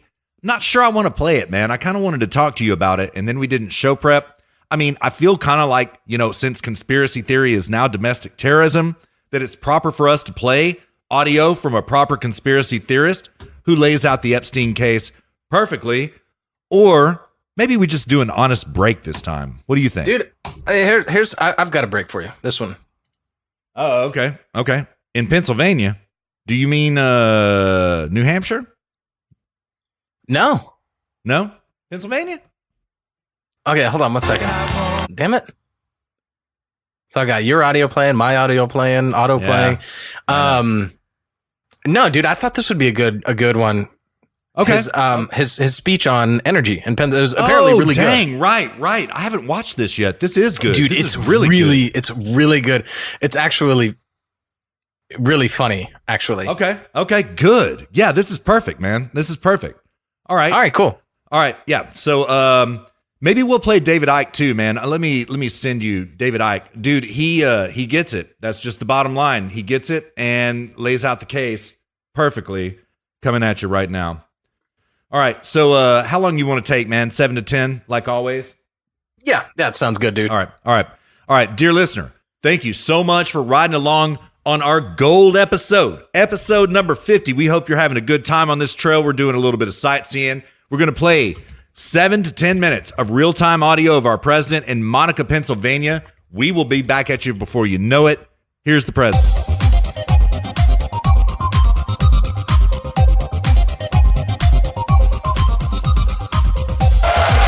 This is my 13th visit to Pennsylvania during my administration, which is more than any other president to this point in the term. And I really love Pennsylvania. I went to school in Pennsylvania, Philadelphia. So we love this state. And I love the unions and I love the workers. And you know, when I built buildings in New York, I built them exclusively with union. People don't understand that. I was exclusive. And in the last really great election, our election of 2016, you know, we did great with the union workers, great. But we didn't do good with the leadership. The leadership said, well, we've always gone Democrat. Let's keep going that way. That didn't work out too well for some of them, I want to tell you. I'll tell you, and as Gretchen said, this would have never happened without me and us. This would have never happened. So I'm with you. I'm with you. Remember that, and remember that Pennsylvania. You know, Pennsylvania has the best numbers they've ever had in the history of the state, and that's for a very good reason. And you know what that reason is? Hello, here I am. And I'm truly honored to be here with the amazing energy workers and construction workers. These are talented people. The craft workers who make America run and who make America proud. We're proud again. We're proud again. And no one in the world does it better than you. Nobody. Nobody does it better. There's nobody in the world that does it. And we're unleashing that power again like we've never seen before, I will say. And we are doing well, and we're fighting against a lot of countries that have taken advantage of us for many, many years, but they're not doing it so much anymore. And in a little period of time, they won't be doing it at all anymore. They've taken advantage of this country.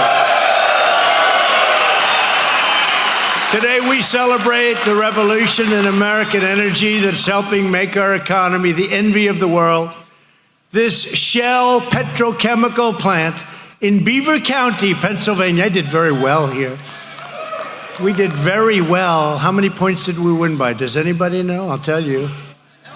Isn't it, I think, 28 points? That's a lot. That's against a Democrat. Or whatever. It's one of the single biggest construction projects in the nation.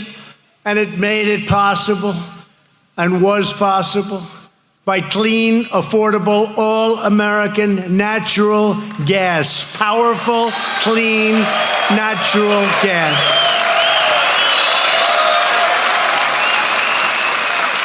And when the wind stops blowing, it doesn't make any difference, does it?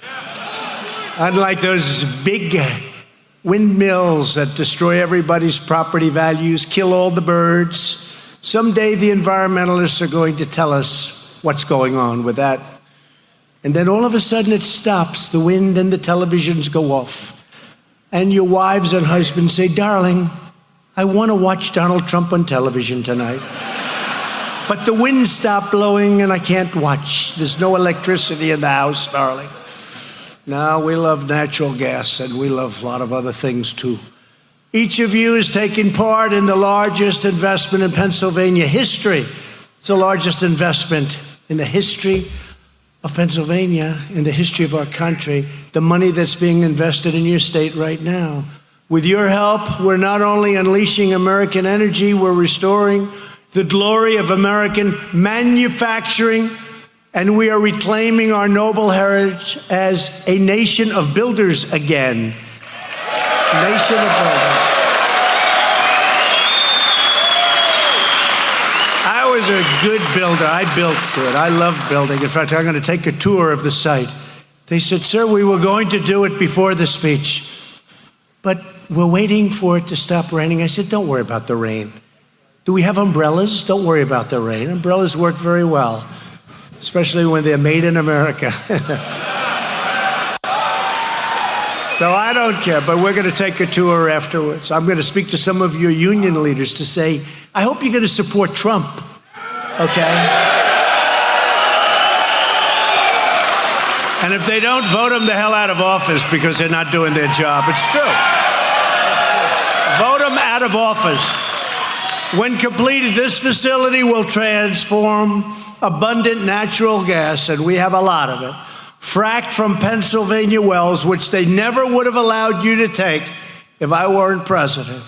If my opponent won, this would be a lot of nice new structures outside. I guess you would have stopped long ago. You would have stopped construction before it started too much. But I was talking to Gretchen. They would have never gotten the approvals to do what's needed to fuel these plants. That wouldn't have been good, so probably they wouldn't have started. But if they would have started, it would have been stopped. But they put it into plastic through a process known as cracking. That raw material will then be shipped all over the country and all over the world to be fashioned into more products stamped with that very beautiful phrase, made in the USA, right? Made in the USA. Beautiful.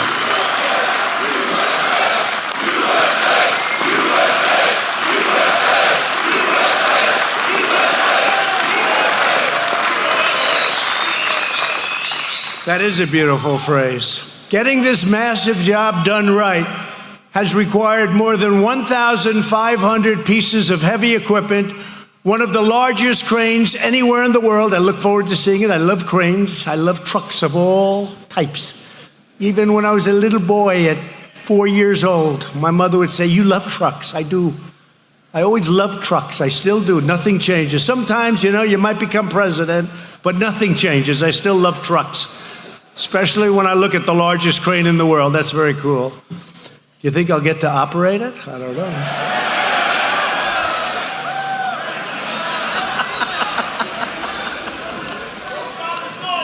We'll put the media on it, and I'll give them a little ride, right?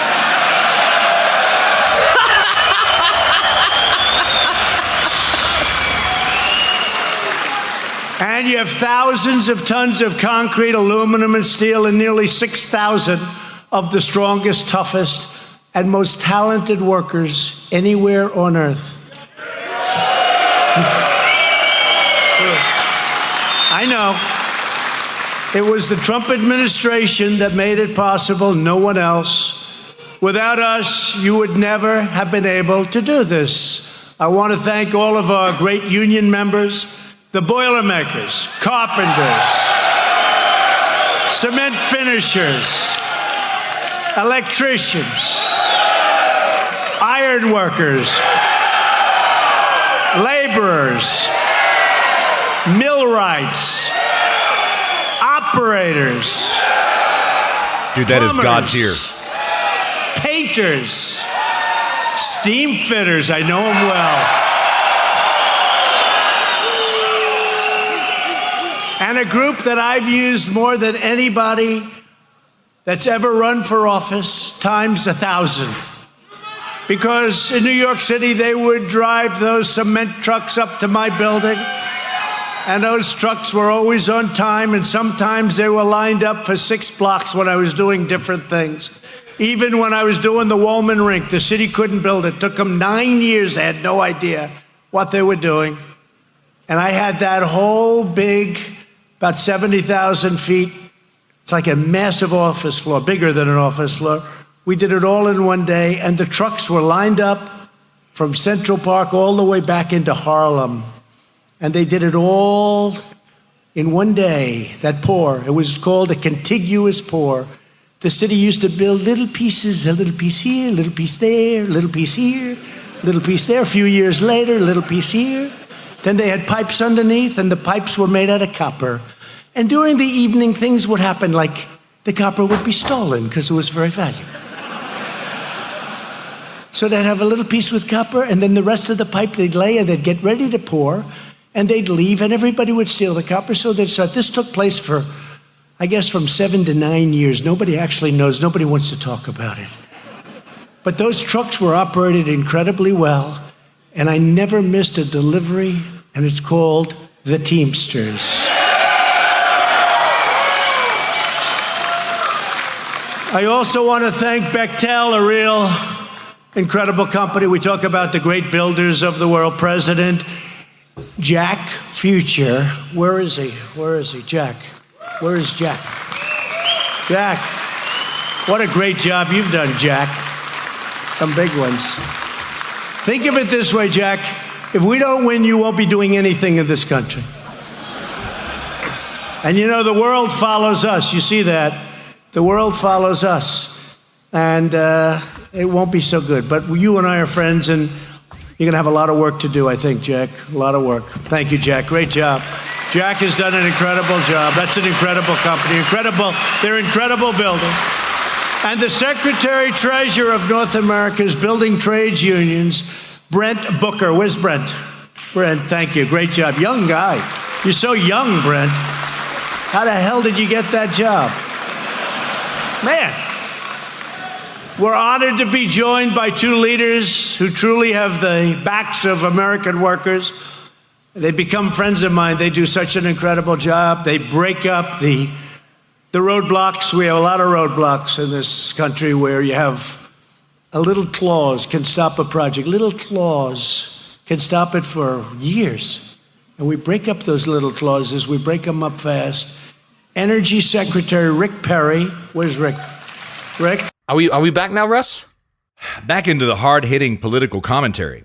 I've been dying to ask you, what do you think about this Epstein shit? What do you think about this? Dude, it is super, super suspect. I mean, I mean, we don't have evidence. We don't have proof that it's murder. But at this point, it's just like, dude, come on. Right. You know, squealing from his prison cell, his hyoid bone broken, which never happens with self-strangulation. That only happens when somebody chokes you out. Well, to be fair, they said that it usually, it almost never happens when someone strangles themselves, hangs themselves. It's much more something that's tied to strangulation, not hanging yourself. But it can happen. Yeah. I think it's like something like 10 to 20% of the time or something like that. Well, yeah, I mean, it tends to happen when you drop from the gallows, that type of thing. Right. You know what I mean? Mm-hmm. Yeah. But didn't they say that he did it from like kneeling and leaning forward or something? I always wonder, like, how, you know, like Anthony Bourdain, he like committed suicide using a belt and I always wonder, like, how does that work? You know, like, do you just really have the will to not stand up? Like, that's really how much you want to commit? Because, like, you know, I watched a documentary about people jumping off the Golden Gate Bridge. And how I watched that. The bridge. Yeah. God, man. Yeah. And how they're much more interested in the method by which they do it. Like, in fact, a lot of the Golden Gate Bridge and jump off that bridge when they could have just very well done it off the Bay Bridge. And so they'll actually cross over one bridge to go commit suicide off of another. So they're more concerned with the method, the symbolism, the method by which they do it. And the people that have survived that jump in this documentary, they were talking about that they all regretted it the moment that their feet left the railing. And, you know, there's all these people say.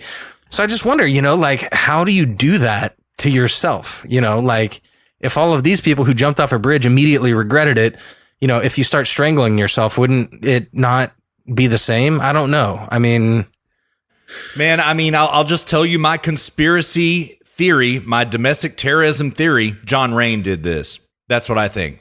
Dear listener, all right, big shout out to Barry Eisler, my favorite writer of all time. John Rain is a fictional character who is an assassin who is in the business of making it look like natural circumstances when he has picked up a contract to go kill somebody. Okay. Just a theory, right? But that's the only way I can reconcile the little data that we have right now. Like, it's the only thing that, dude, he was so big. He touched so many people. He was connected. Yeah, he was connected to everybody. He had the dirt on everybody. And so, suspect is a polite way to put it, man.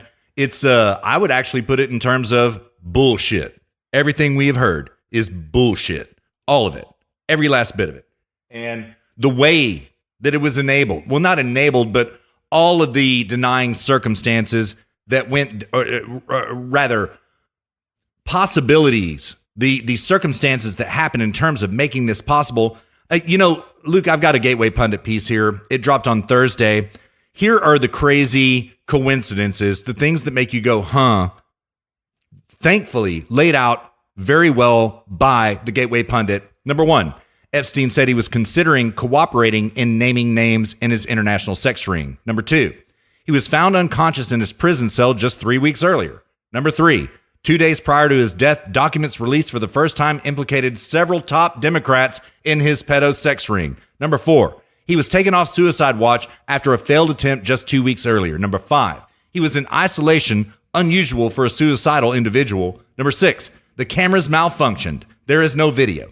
Number seven, even Mexico had video of El Chapo's escape from prison. Number eight, then later we hear the cameras showed the guards did not do rounds.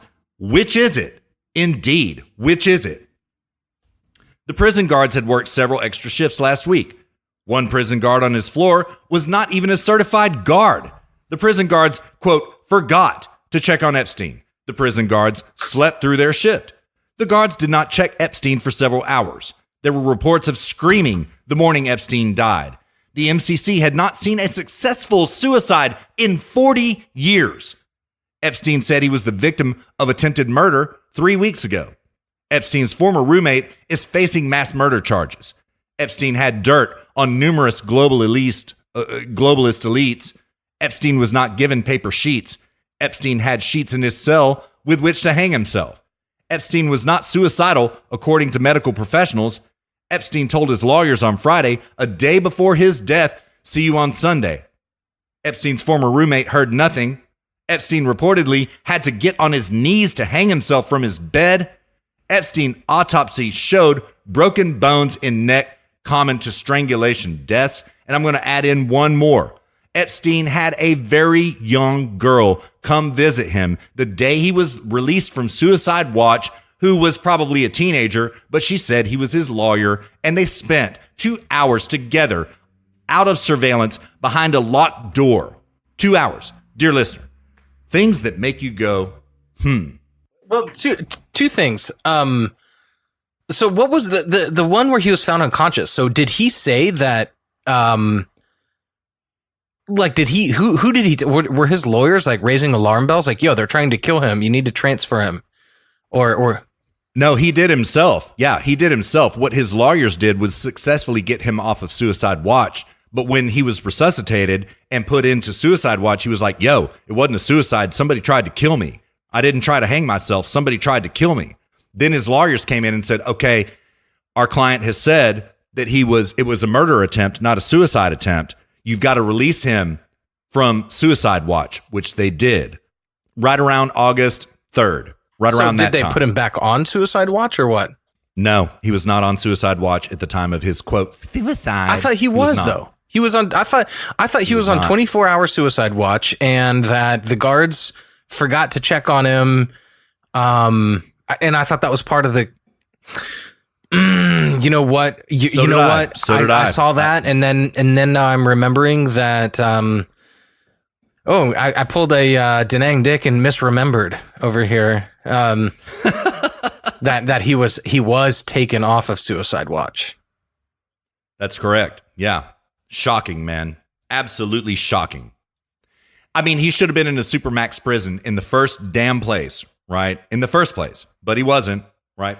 So like what we see here, dear listener, is a clear non-intention of making sure that he stays alive to survive trial. Now, from where does that intention originate? We don't know. We don't know. Will we find out? Probably not. But Luke, what I find also fascinating about this, you hear about Ghislaine Maxwell this week? You hear anything about this? Yeah, I heard something about, red pill me. I heard something about this. Yeah, well, she was reported to be living in a house which belonged to her boyfriend on Tuesday of this week. Well, then it turns out that was absolutely untrue, or she was on the lam and ran to the left coast. And then she was seen eating lunch at an In-N-Out Burger. And dear listener, I've got to confess to this. The pictures came out in the New York Post. I've got the photos pulled up right here. I could tell from the background where she was. So I went on to Google Maps and I looked at every single In-N-Out Burger until I found out exactly which one it was that she was eating at. She was eating at the In-N-Out Burger on Cahuenga Boulevard, and I can prove it. I know exactly which seat she was sitting in while she was outside eating, and she was reading a nonfiction book, Luke, about the deaths and lives of CIA agents. That's a fact. That is a fact. That is just one of the craziest damn things I've ever heard in my entire life. Why is she not under custody? Why is she not taken downtown? Why? Yeah, that's insane, dude. I mean, the real question is, why is she eating an In-N-Out Burger? That's the real question. Well, there's that. I love In-N-Out, man. I've got to confess. Really, dude? I've been to that one. Yeah, I've been to that one on Cahuenga. Yeah, I've been there. Mm-hmm. Everyone goes on and on about it. I guess their burgers are okay. You know, yeah. I think they're okay. But I mean, you know, the thing is their fries are awful. Their fries suck. Yeah. You're and right. Everyone's like, oh, well, you just need to order them extra crispy. I'm like, I should not have to order my fries good. Absolutely. Like make them not shitty. I shouldn't have to do that when I go eat at a restaurant, you know? Yeah. Yeah. Oh, you just have to order it right. No, they have to just make it right. That's right. You know what I mean? Like, right. Absolutely, man. But man, I have taken the In-N-Out pill. I do miss In-N-Out. I was not eating meat at the times that I went to In-N-Out, but like you could get, what did they call it? You could get the burger without the burger patty on it. Oh man, I can't remember what they called it, but you had to know it. It wasn't on the menu. You had to ask for it. Exactly. Everyone's like, oh, you have to know it. You have to know about it. You have to know how to get good food from there. It's like, shouldn't that just be the default? Well, I did eat at In-N-Out on my way out of California coming back to Texas. I did stop at a couple In-N-Outs and had the burgers. And yeah, it's pretty good, man. It's not like Whataburger or anything like that. Yeah, I know. That's the thing is everyone's like Whataburger versus In-N-Out. Dude, Whataburger, hands down, any day, Whataburger wins. Hands down. Yeah, straight up. Yeah, it does. Yeah, it does. McDonald's wins, dude. I love McDonald's burgers. I do too. And God, Sonic. Man. I love Sonic burgers too. Same here, man. I eat at Sonic every single week, McDonald's every single week. And Brahms is not half bad, man. You get a milkshake and a Brahms burger, not half bad, man. Even though that's not true. These are not, what they do is at Brahms is slaughter their dairy cows to make their beef, right? So these are not beef cattle that you're eating, they're dairy cattle. And there is a big difference there, dear listener. We'll get into the esotericism of beef versus dairy cattle sometime You're going to have to beef pill us, Russ. Yeah. Yeah. Man, yeah. So anyways, yeah, none of this Epstein stuff makes any sense to me at all. And I'm, kind of Luke, like I'm kind of getting tired of being called a racist all the time. I'm really getting sick of being called a conspiracy theorist because like when you see bullshit right in front of your face and it doesn't make any sense, it doesn't track with the data, you have to come up with another explanation in order to understand what has just happened. And for that, you are castigated as a domestic terrorist. It's pissing me off, man. Straight up. It's really pissing me off. Like I'm getting conspiracy theorist, domestic terrorist fatigue, just as I'm getting racist fatigue. I'm really tired of it, man, and that only took 1 month, 1 month before I just wore out of it, Yeah. You need to flee the United States. Man, that means fleeing Texas, man. That's hard. That's hard, man. I mean, you've done it successfully. I just got back here, man. I've got to spend some time here, man. I'm loving Texas. I'm serious. I love it here. Absolutely love it. Except for the heat. Everything else is God tier. Dude, I miss the heat. Here's Here's the thing, dude. Here's the thing. Living in Germany, I've learned that It is HVAC that allows you to appreciate the heat. Because like in Germany, Yeah, that's true. like August, I've decided is the best month of the year in Germany because it's like 60 degrees at night. It's about 85 in the day, maybe 90, gets down to, so it's like warm and sunny in the day, but then cools off to like a nice chilly temperature at night. And if it gets warmer than that, then like it's miserable. It's absolutely miserable. So I always used to like miss the heat and the sunshine and this and that. And now I'm in a place where nobody has air conditioning. And all of a sudden I'm like, oh, actually that's miserable. So you can only appreciate the heat in the context of air conditioning, like having respite from it. You know what I mean? So anyways, yeah, like I've been thinking about that lately, about like how nice it is to be in Texas and like it's 105 outside and you walk outside, turn on your air conditioner, drive out to the pool, or maybe you've got one in your backyard and jump in, the water's super warm, jump out, you're not cold, and you're having to like dry off so that you're not cold when you go inside, and then you take a shower and then you're all comfy, Oh man, I got Was that you? I got my mom okay, calling I me. thought it was me. Here. Good. Okay. Oh, dang. Okay. Tell her hi for me when you talk to her. Yeah. I'm going to message her real quick. Ask her if she wants to be on the show. Yeah, so I'll just talk about Texas here for just a minute while Luke messages his mom's back. Hold on one second, Russ. All right. Hello? Hey, is everything okay? Yeah, I'm recording, and I only answered because you just called the second time. No. Yeah, I normally do, but... Oh, well, that's wonderful. Okay, yeah, I can call you afterwards. Okay. Okay, no, sorry about that, dear listener and Russ. I don't know if we can cut this out, but no. Anytime somebody from America calls me twice, then I always answer the second time. Yeah. So if I deny their call and then they call back again, then I always answer because then I never know if something's wrong. I mean, my granny's getting really old and whatnot, and so I never know what the call is going to be at this point, So. Yeah, I know. Anyways, sorry about that, dear listener. I don't know. I think we could maybe leave that in, Russ. I don't know. Yeah, it's cool. Yeah, that's no problem. You didn't say hi to your mom. Oh, I didn't. All right. Well, Mom, Russ says hi. Dear listener, this is why it is hardly strictly politics. Yeah.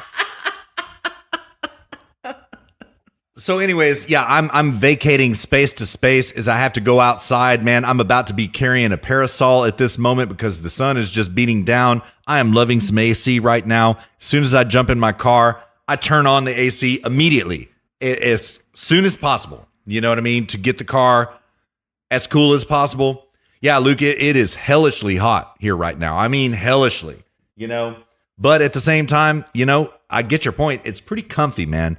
Because they're in my last days in San Francisco, the fog rolleth, it come in, right? And I would just kind of sort of get this bone chill, right? Like, dang, man, I'm going to be cold tonight and I'm not going to be able to get rid of this cold, even though it's not physically that cold in terms of temperature, it is bone chilling cold. So it's pretty comfy to be warm again. It is. Not to mention, barbecue, tacos, all this kind of stuff, man. Luke, I'm loving it. I'm loving it. The most God tier society on earth, Texas. Yeah, it is, man. Yeah, it is. I mean, America in general, but especially Texas. Yeah, man. I love some Texas. I tell you what, man.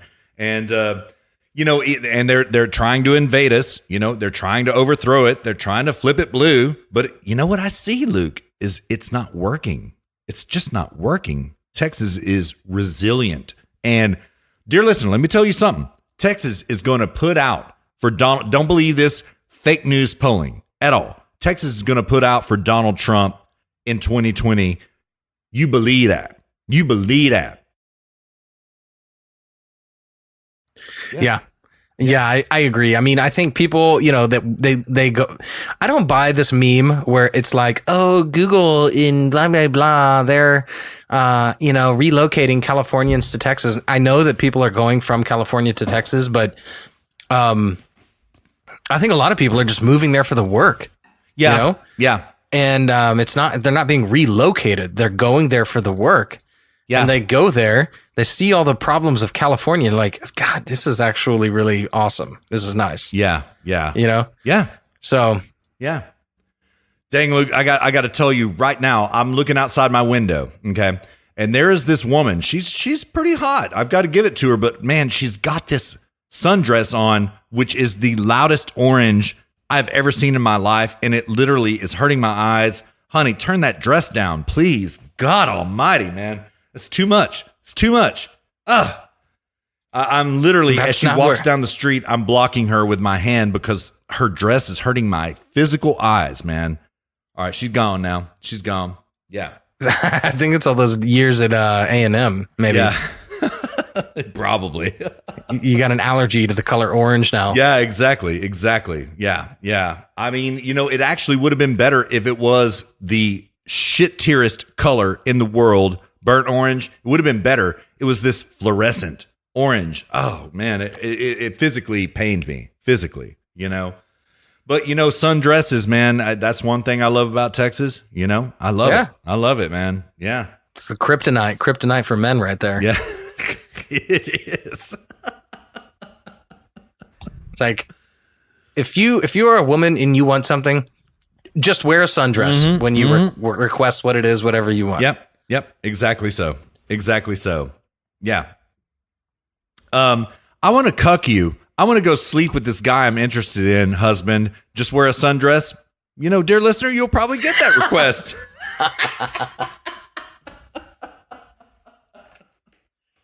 Yeah, but you said I could do it. Yeah. You were wearing a sundress. Of course I said yes. Yeah. Doesn't mean I meant it or even comprehended the words coming out of your mouth. You were wearing a sundress. And my head just immediately started nodding.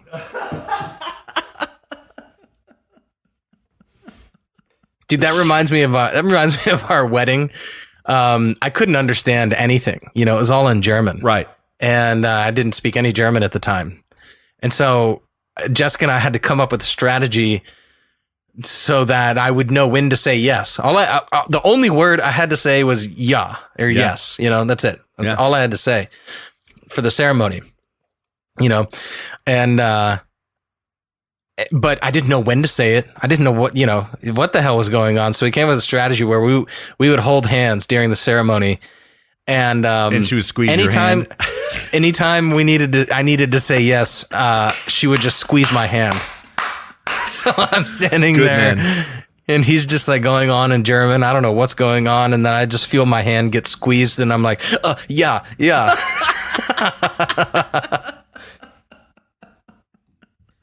That's fantastic, man. That's fantastic. Yeah. Trained like a dog. Yeah, right. Yeah.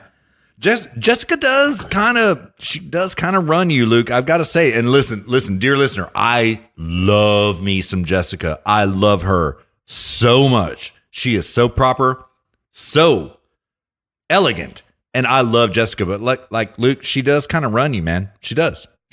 What do you mean by that? What I mean is this, well, and also I have to say you kind of run Jessica too. But Jessica always gets what she wants, man. You know what I mean? Do you have a sundress in the house? Do you have a sundress? She has dresses that are sort of like the German equivalent of a sundress. Yeah. Okay. Yeah. Okay. It's very similar. Yeah. Yeah. So yes, basically, but yeah, no, I get what you mean. But the thing is like her and I are such similar personality types that there's never really a conflict of interest. It's true. Y'all have the best marriage. Y'all do, man. Y'all just work. That's just the bottom line, man. Y'all just work. Good on you, man. Yeah. Thanks, dude. Yeah. Yeah. Yeah. We, I mean, we decided to get married super fast because we both knew it just worked, you know? Yeah, that's true. You did. I would like to give you a little bit of, I don't know if this is TMI for dear listener, but they're probably curious at this point. Jessica and I met like 6 years or 7 years ago in 2011. Was that? No, 8 years ago. Yeah, right. In a company house in Belgium. And then we just kind of stayed in touch for like 5 years. And then we kind of one day started talking, and then we talked the next day, and then it never stops. We talked every day. I actually looked at our chat logs and realized that for that first year, we talked every single day. And then she said, I'm going to come visit. And I said, okay. And she came and visited. And then 2 weeks later, we decided we would get married. 2 weeks after that, she left and went back to Germany. And then I packed up all my stuff, quit my job, moved to Germany, and we got married a year later. That's exactly right. A little bit more context, dear listener. Okay. Luke had just gotten sick of San Francisco and left and moved to Telluride, right? And that's where Jessica came to visit him, was in Telluride. That's how that went down. You know what I mean? And yeah. Telluride, Colorado. Yeah, I was forlorn without Luke. Dear listener, that's a fact. I mean, Luke and I were in constant company with our boy there in San Francisco, and it was never the same. I mean, Robert left, right? That was bad, man. Shady Nate left first, right? That was bad. Robert left. That was really bad. And then Luke left, and I was just like, man, I have nothing to live for here. Yeah. I've never actually met Nate. Or maybe I did once. I think I did one time. I think we were partying in like Japantown or something. That's correct. Yeah. Mm-hmm. I actually think it was twice. I think I met him once. Yeah, I think it was twice. Yeah. I think one time at my crib and then that time in Japantown. Yeah. Dude, I don't think I ever met him at your crib. Really? You know what? You may be right. You may be right. I think I only met him once. And I mean, it was, late and we had all been partying and stuff. So like I have not ever hung out with Nate proper in person. Yeah. Well, I mean, he joined us for the Christmas episode and helped us burn it down, and y'all did pretty good together virtually. Yeah, you know dude. I mean? No, I like Nate. I like Nate. He's a great bastard. He's a cool dude. Yeah, and we've one of my favorites. We've done like a couple of, we chatted on Google Hangouts that one time too. That's right. I forgot about that. That's correct. Back in the Alt Centercast days. Oh man. Yeah, dear listeners, so there are 8 or 9 episodes that Luke and I just it's 9. It's 9 episodes. We burned them. We just burned them, right? We were calling ourselves entirely. Yeah, we called ourselves the Alt Center Cast back then.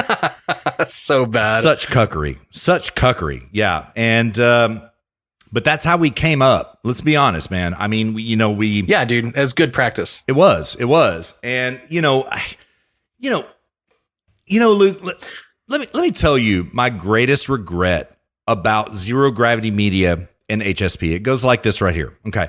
I wish you and I had geared up and learned how to do this shit before we did it. I wish we didn't learn from the ropes, from trial by fire. I wish we had figured it out, really. Because, man, those early episodes of HSP are so hard for me to listen to. But, dude, we've gotten so much better. And I learn all the time, even still, I learn all the time. But that's the thing, Mo. That's the thing, though, man. Like, if your standard is, we've learned, now we can do it, then you're never going to do it. That's a good point. Yeah, that's a good point. I mean, it's like that with business, starting a business. I mean, this is like why, this is why a lot of people never realize their dreams in business and starting the business that they want because they think, well, I just don't know enough yet, Right. But if you would just do it, and I'm not saying just do it. I mean, I'm not just saying shoot from the hip here. That is, who was that? What philosopher was that? I can't remember. There was a philosopher. Was it the philosopher called that's Nike? Their slogan. But they, kidding. Yeah, but no, but there's a philosopher. I think he was a Greek philosopher. I'm not mistaken. But his whole thing was like, like Heraclitus, his whole thing was like everything is just change. Socrates is like everything's knowledge.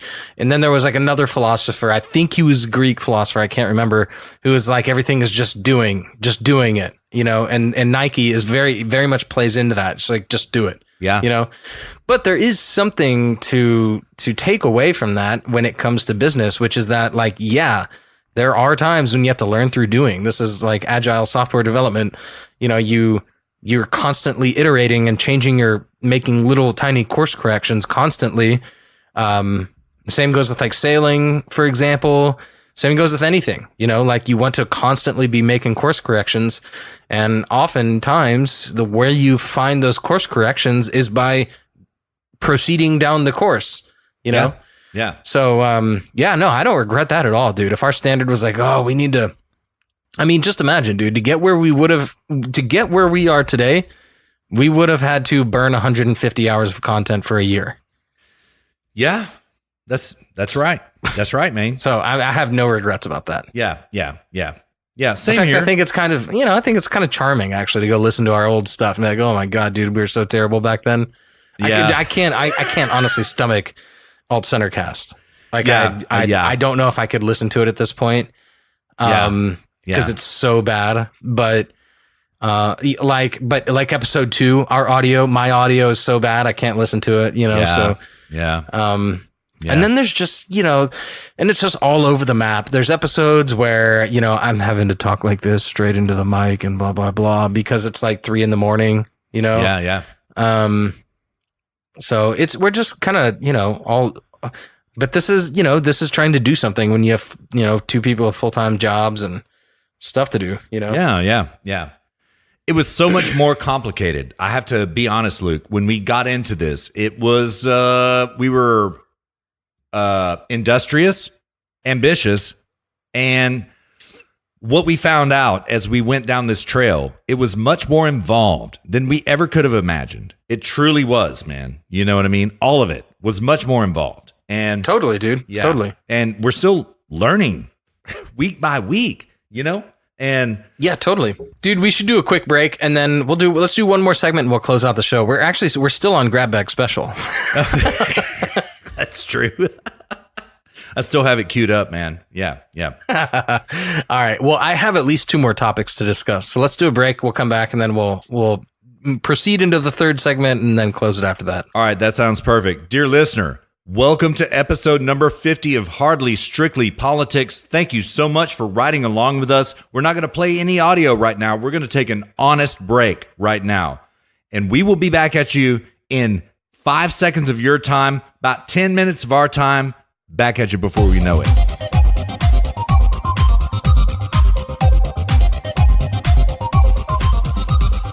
All right, dear listener, welcome back to HSP episode number 50. Luke and Russ with you in the house. We are both high energy, having a great time, and thank you for joining us on this trail. Russ, I have at least 2, if not 3 more topics to cover here. But what are you drinking on? You said you had 3 drinks. What are you drinking on right now? I'm drinking gin and juice, and a beer, a Dallas Blonde beer.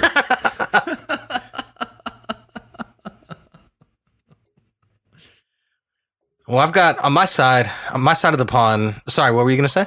I ran out of tonic water, right? So I have no gin and tonic. You know, it's gin and juice right now. Yeah. You need some of that Tanqueray and Chronic. Tanqueray, yes. Yeah, I've got this dark rum. I've got some wine, but I'm not really drinking it. But really what I'm drinking is this stuff called Spritzero. What's that? I don't know, dude. Like, so I guess the drinks market, like the alcoholic beverage market here in Europe, must be like more deregulated than the US. So we have this whole array of packaged drinks, you know, canned and bottled drinks that don't exist in the United States. So like Jack and Coke have a partnership here. So you can like go to the grocery store or the gas station or wherever, you can buy like cans, like in branded Jack and Coke, when it has both the Jack Daniels and the Coca-Cola branding on it together. So you can buy like Jack and Cokes, gin and juice, gin and tonics, all these partnerships with all these like beverage companies. And so anyways, one of those, dear listener, one of the things that I've eliminated out of my diet to see if that's the cause is gluten, and to see if I have some sort of gluten allergy or sensitivity. And So I'm not drinking beer, so I'm drinking this Spritzero, which is I guess some sort of white wine. I don't know, dude. I like it. It's something I would be drinking on the beach. It's like sort of a white wine infused with a carbonated white wine, sort of, which I know. Yes, I know. I get it. It's sparkling wine, but it's like mixed with something else. I don't know. It's like some sort of light, nice, really refreshing beverage that's 5.5%. It's great. Dang. So 5.5. 5.5. Yeah, dude. Illegal in Oklahoma, if I may say, which it is. Dang. All right. Good, man. Good. So anyways, I'm experimenting with all these other, it's really awesome, dude. Like, this is the United States. They need to deregulate their drinks market. Yeah. Yeah, they do. Agreed. Entirely. I mean, did you not learn this lesson from Prohibition in the first place, United States government? Straight up. Did you not learn this about Seagrams and the Kennedys and all of this? Yeah. Seriously. I mean, Prohibition may have created jazz, but it didn't create good booze. That's right, man. Yeah. A bunch of people died drinking bad booze, including Luke, right down the street from where I used to work. Okay. There was a former speakeasy that was there, and it was a shithole. And they destroyed it. It's right there next to South Park, dear listener. Right there, right? They destroyed it and built condos there, right? But from what I understand, the things they excavated from this former speakeasy was historical record, from what I understand. You know what I mean? But 8 people died there from bad booze. 8, I think. Yeah. Yeah. Yeah. This is the dangers of moonshine.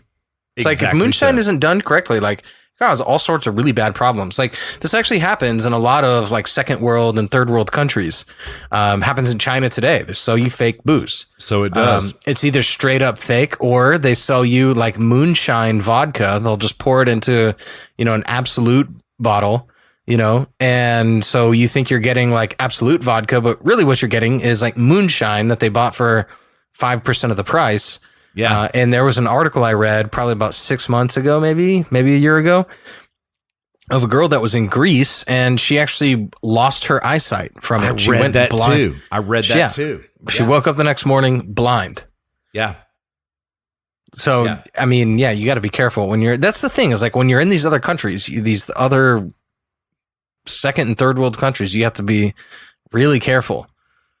Yeah. Look at Go ahead. I was going to say, this is the thing why I don't worry about China like overtaking the US. It's because, like, unlike the US, China lacks a culture of business. They lack the ethical foundation required to be a successful industrial country. They just lack the ethics entirely. So you have like major clubs selling fake booze, they don't care, because they're all, they're of the just do it mentality. Just do it. Profit, just do it. So they don't think long term, they think short term. And that is baked into their culture. This is why I don't worry about China. They're failed. They're dead on arrival. They're the morning after pill of capitalist cultures. Yeah, man. Serpensa talks about this. He does. Yeah. Serpensa, major shout out, brother. Yeah, totally. I love your YouTube channel. I love it. I watch it every single day. Yeah, dear listener, there's a god tier YouTuber. I think he refers to him as Serpent ZA because he's from South Africa. Right. But it's Serpensa is how you spell it. It's Serpent ZA. And he has a really good YouTube. And if you ride motorcycles, you're into like the moto vlogging, this sort of thing. They also have another one called ADV China that he does with another guy that also has a YouTube channel called Laowai. Who's also in that. I didn't know that. Okay. Yeah. I've sent it to Robert. But yeah, they just kind of cruise around the villages in China, and they talk about this stuff, the two of them. It's really comfy, dude. It's a really comfy, dude. Everything he does is comfy. You know that they're moving. They're in San Diego now. No. Yeah. Really? Him and his wife moved to San Diego. I don't know what the status of his wife is, but I know his like business partner Lao, the guy he does the ADV China channel with, they moved there together because they're starting a business called ADV Media, and they're going to do the same thing, but like in all sorts of different countries, not just China. Because they're at this point, it's two things. It's like one, it's becoming increasingly difficult to do that in China, given the state of politics in China. They're becoming so nationalistic, so anti-West. So just culturally, it's very difficult for them to do their work at this point. And they don't know at what point they're just going to get, hauled in to the government offices, thrown in the gulag sort of a thing. So that's one reason they sided. And then, and they've already gotten raided like once recently. What? And yeah, dude, like it's getting, dude, China is getting serious. Like they've made their money. They've had their come up, they've made their money, and now they are making moves. Things are changing with China. Dang. Yeah. Dang. So, anyways, so that's one reason. But then the other reason is that they're like, there's only so much you can talk. They've been doing videos about China for like 15 years. So there's like, they're kind of like, there's only so many, how to do this in China videos, and how to, being this in China and doing that in China. There's only so much you can do, before you kind of, your thirst grows beyond that one geographic area. Now you want to do it in India and other countries as well. So yeah, they're relocating to San Diego and setting up a proper business, doing ADV Media, and then they're going to start doing this more around the world. Good, man. Good. All right. Serpent Z Alpha, hit up the HSP boys. We want to partner with you for an episode, for a series, whatever you want, We'll work it out. Right? Luke, I just got red pilled about something just this week. Do you know that San Diego is now bigger than Dallas? Straight up. By population. It is. I didn't know that. Yeah, that's a fact. Huh. Yeah. San Diego. Pretty soon it'll overtake Tijuana. Right. Now, no need for a border anymore. Right. So you said you had a couple topics. What you got? All right, dude. Are you up on this Greta Thunberg? Yeah, a little bit. Crossing the Atlantic Ocean in her, I think it's like, a $1.4 million yacht made out of oil-based products that she's using to travel by solar power, which is made, of which the solar panels are made by rare earth minerals, which were mined in China using carbon fuel, fossil fuel based technology, and then transported using fossil fuels. Yeah. Somehow she's crossing the Atlantic Ocean, and this is environmentally friendly. Zero Hedge already proved that her, quote, yacht is more harmful to the environment than a fossil fuel burning yacht. And that is a fact. And I can prove it. Yeah. This girl, man. Go ahead. I've got a picture of her. She's wearing a anti-fascist all-stars shirt. Really? Yeah. Huh. Yeah. So she's... I knew I hated her. Hated her. Why has the world hyped her up into this phenomenon? I don't get it, man. I don't get any of it. Yeah, she... what's really contemptible about all this is what the adults around her have done to her. Right. That's and allowed to happen to her. Yeah. They're the ones who are really morally responsible for this abomination of a young person. Yeah. It's very, very sad. She said in a speech, I don't know, it was somewhat recently, she was like, I don't want you to worry about global warming. I want you to panic. And I'm just like, how are the adults okay with this? This girl's like 16 years old. She should be watching Friends and hanging out with her guy friends, her girlfriends, and, learning how to socialize in the world and this sort of thing, and learning about the world. No, she's going to the UN climate change conference and, encouraging politicians to panic over something which debatably even exists. It's just absurd, man. I mean, the fact that this is their hero, you know, a 16-year-old with, and I'm not denigrating her for this, but it's just telling of how pathetic they are. You know, somebody with Asperger's, like that. This is their big hero. It's just it shows how little they have. And I'm not saying that, like, if you are autistic or you're Asperger's, you have some sort of mental issue, then suddenly, you know, you're lesser or something like this. But, you know, when you're dealing with somebody as young as, you know, when did she come on the scene? 14, 15 years old? When you're dealing with somebody that young, then it changes things a bit, you know? And I just... All right, so Luke, can you red pill us about how she came on the scene when she protested her school and all of that? Can you red pill us a little bit about how it was? Off the top of my head, I don't know how she got onto the scene. Well, she school struck. She went on school strike because she was so worried about our climate. Oh my God. That she struck for about 15 days, right? And then she was memed into this climate hero because of her strike, as Luke correctly reported at the age of 14. What this is about, as Luke just said, the adults around her memeing her into a cause, right?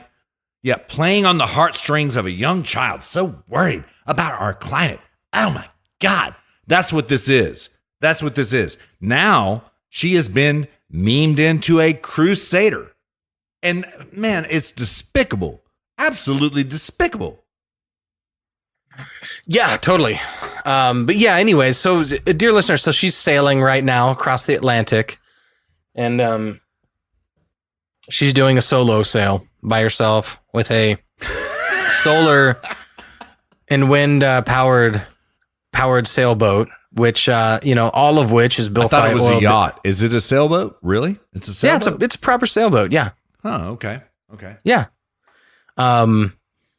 But yeah, and so she's doing this across the Atlantic, but it's, yeah, I mean, it's really expensive.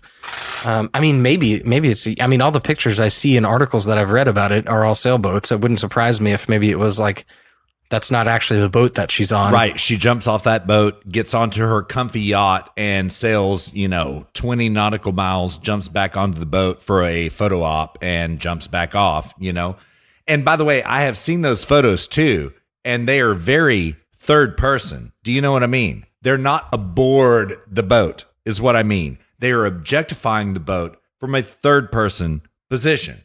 What is that third person, is what I want to know. You know what I mean? Yeah. I mean, hopefully, for her sake, it's not Jeffrey Epstein. Well, yeah. Man. I mean, you said a young girl went and spent 2 hours with him in the jail. I mean, hopefully that wasn't Greta Thunberg. That's true. Yeah. Well, I mean, maybe there was a setup. She was like, maybe they're like, hey, convince him to go with you on this Atlantic trip, and then push him off the boat in the middle of the ocean. Right. And then that fell through, Yeah, maybe.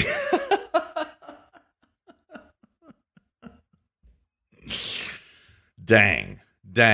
Maybe, and they were like, tell him it'll be a show of solidarity with global warming, and, it'll be a lesser sentence and whatnot.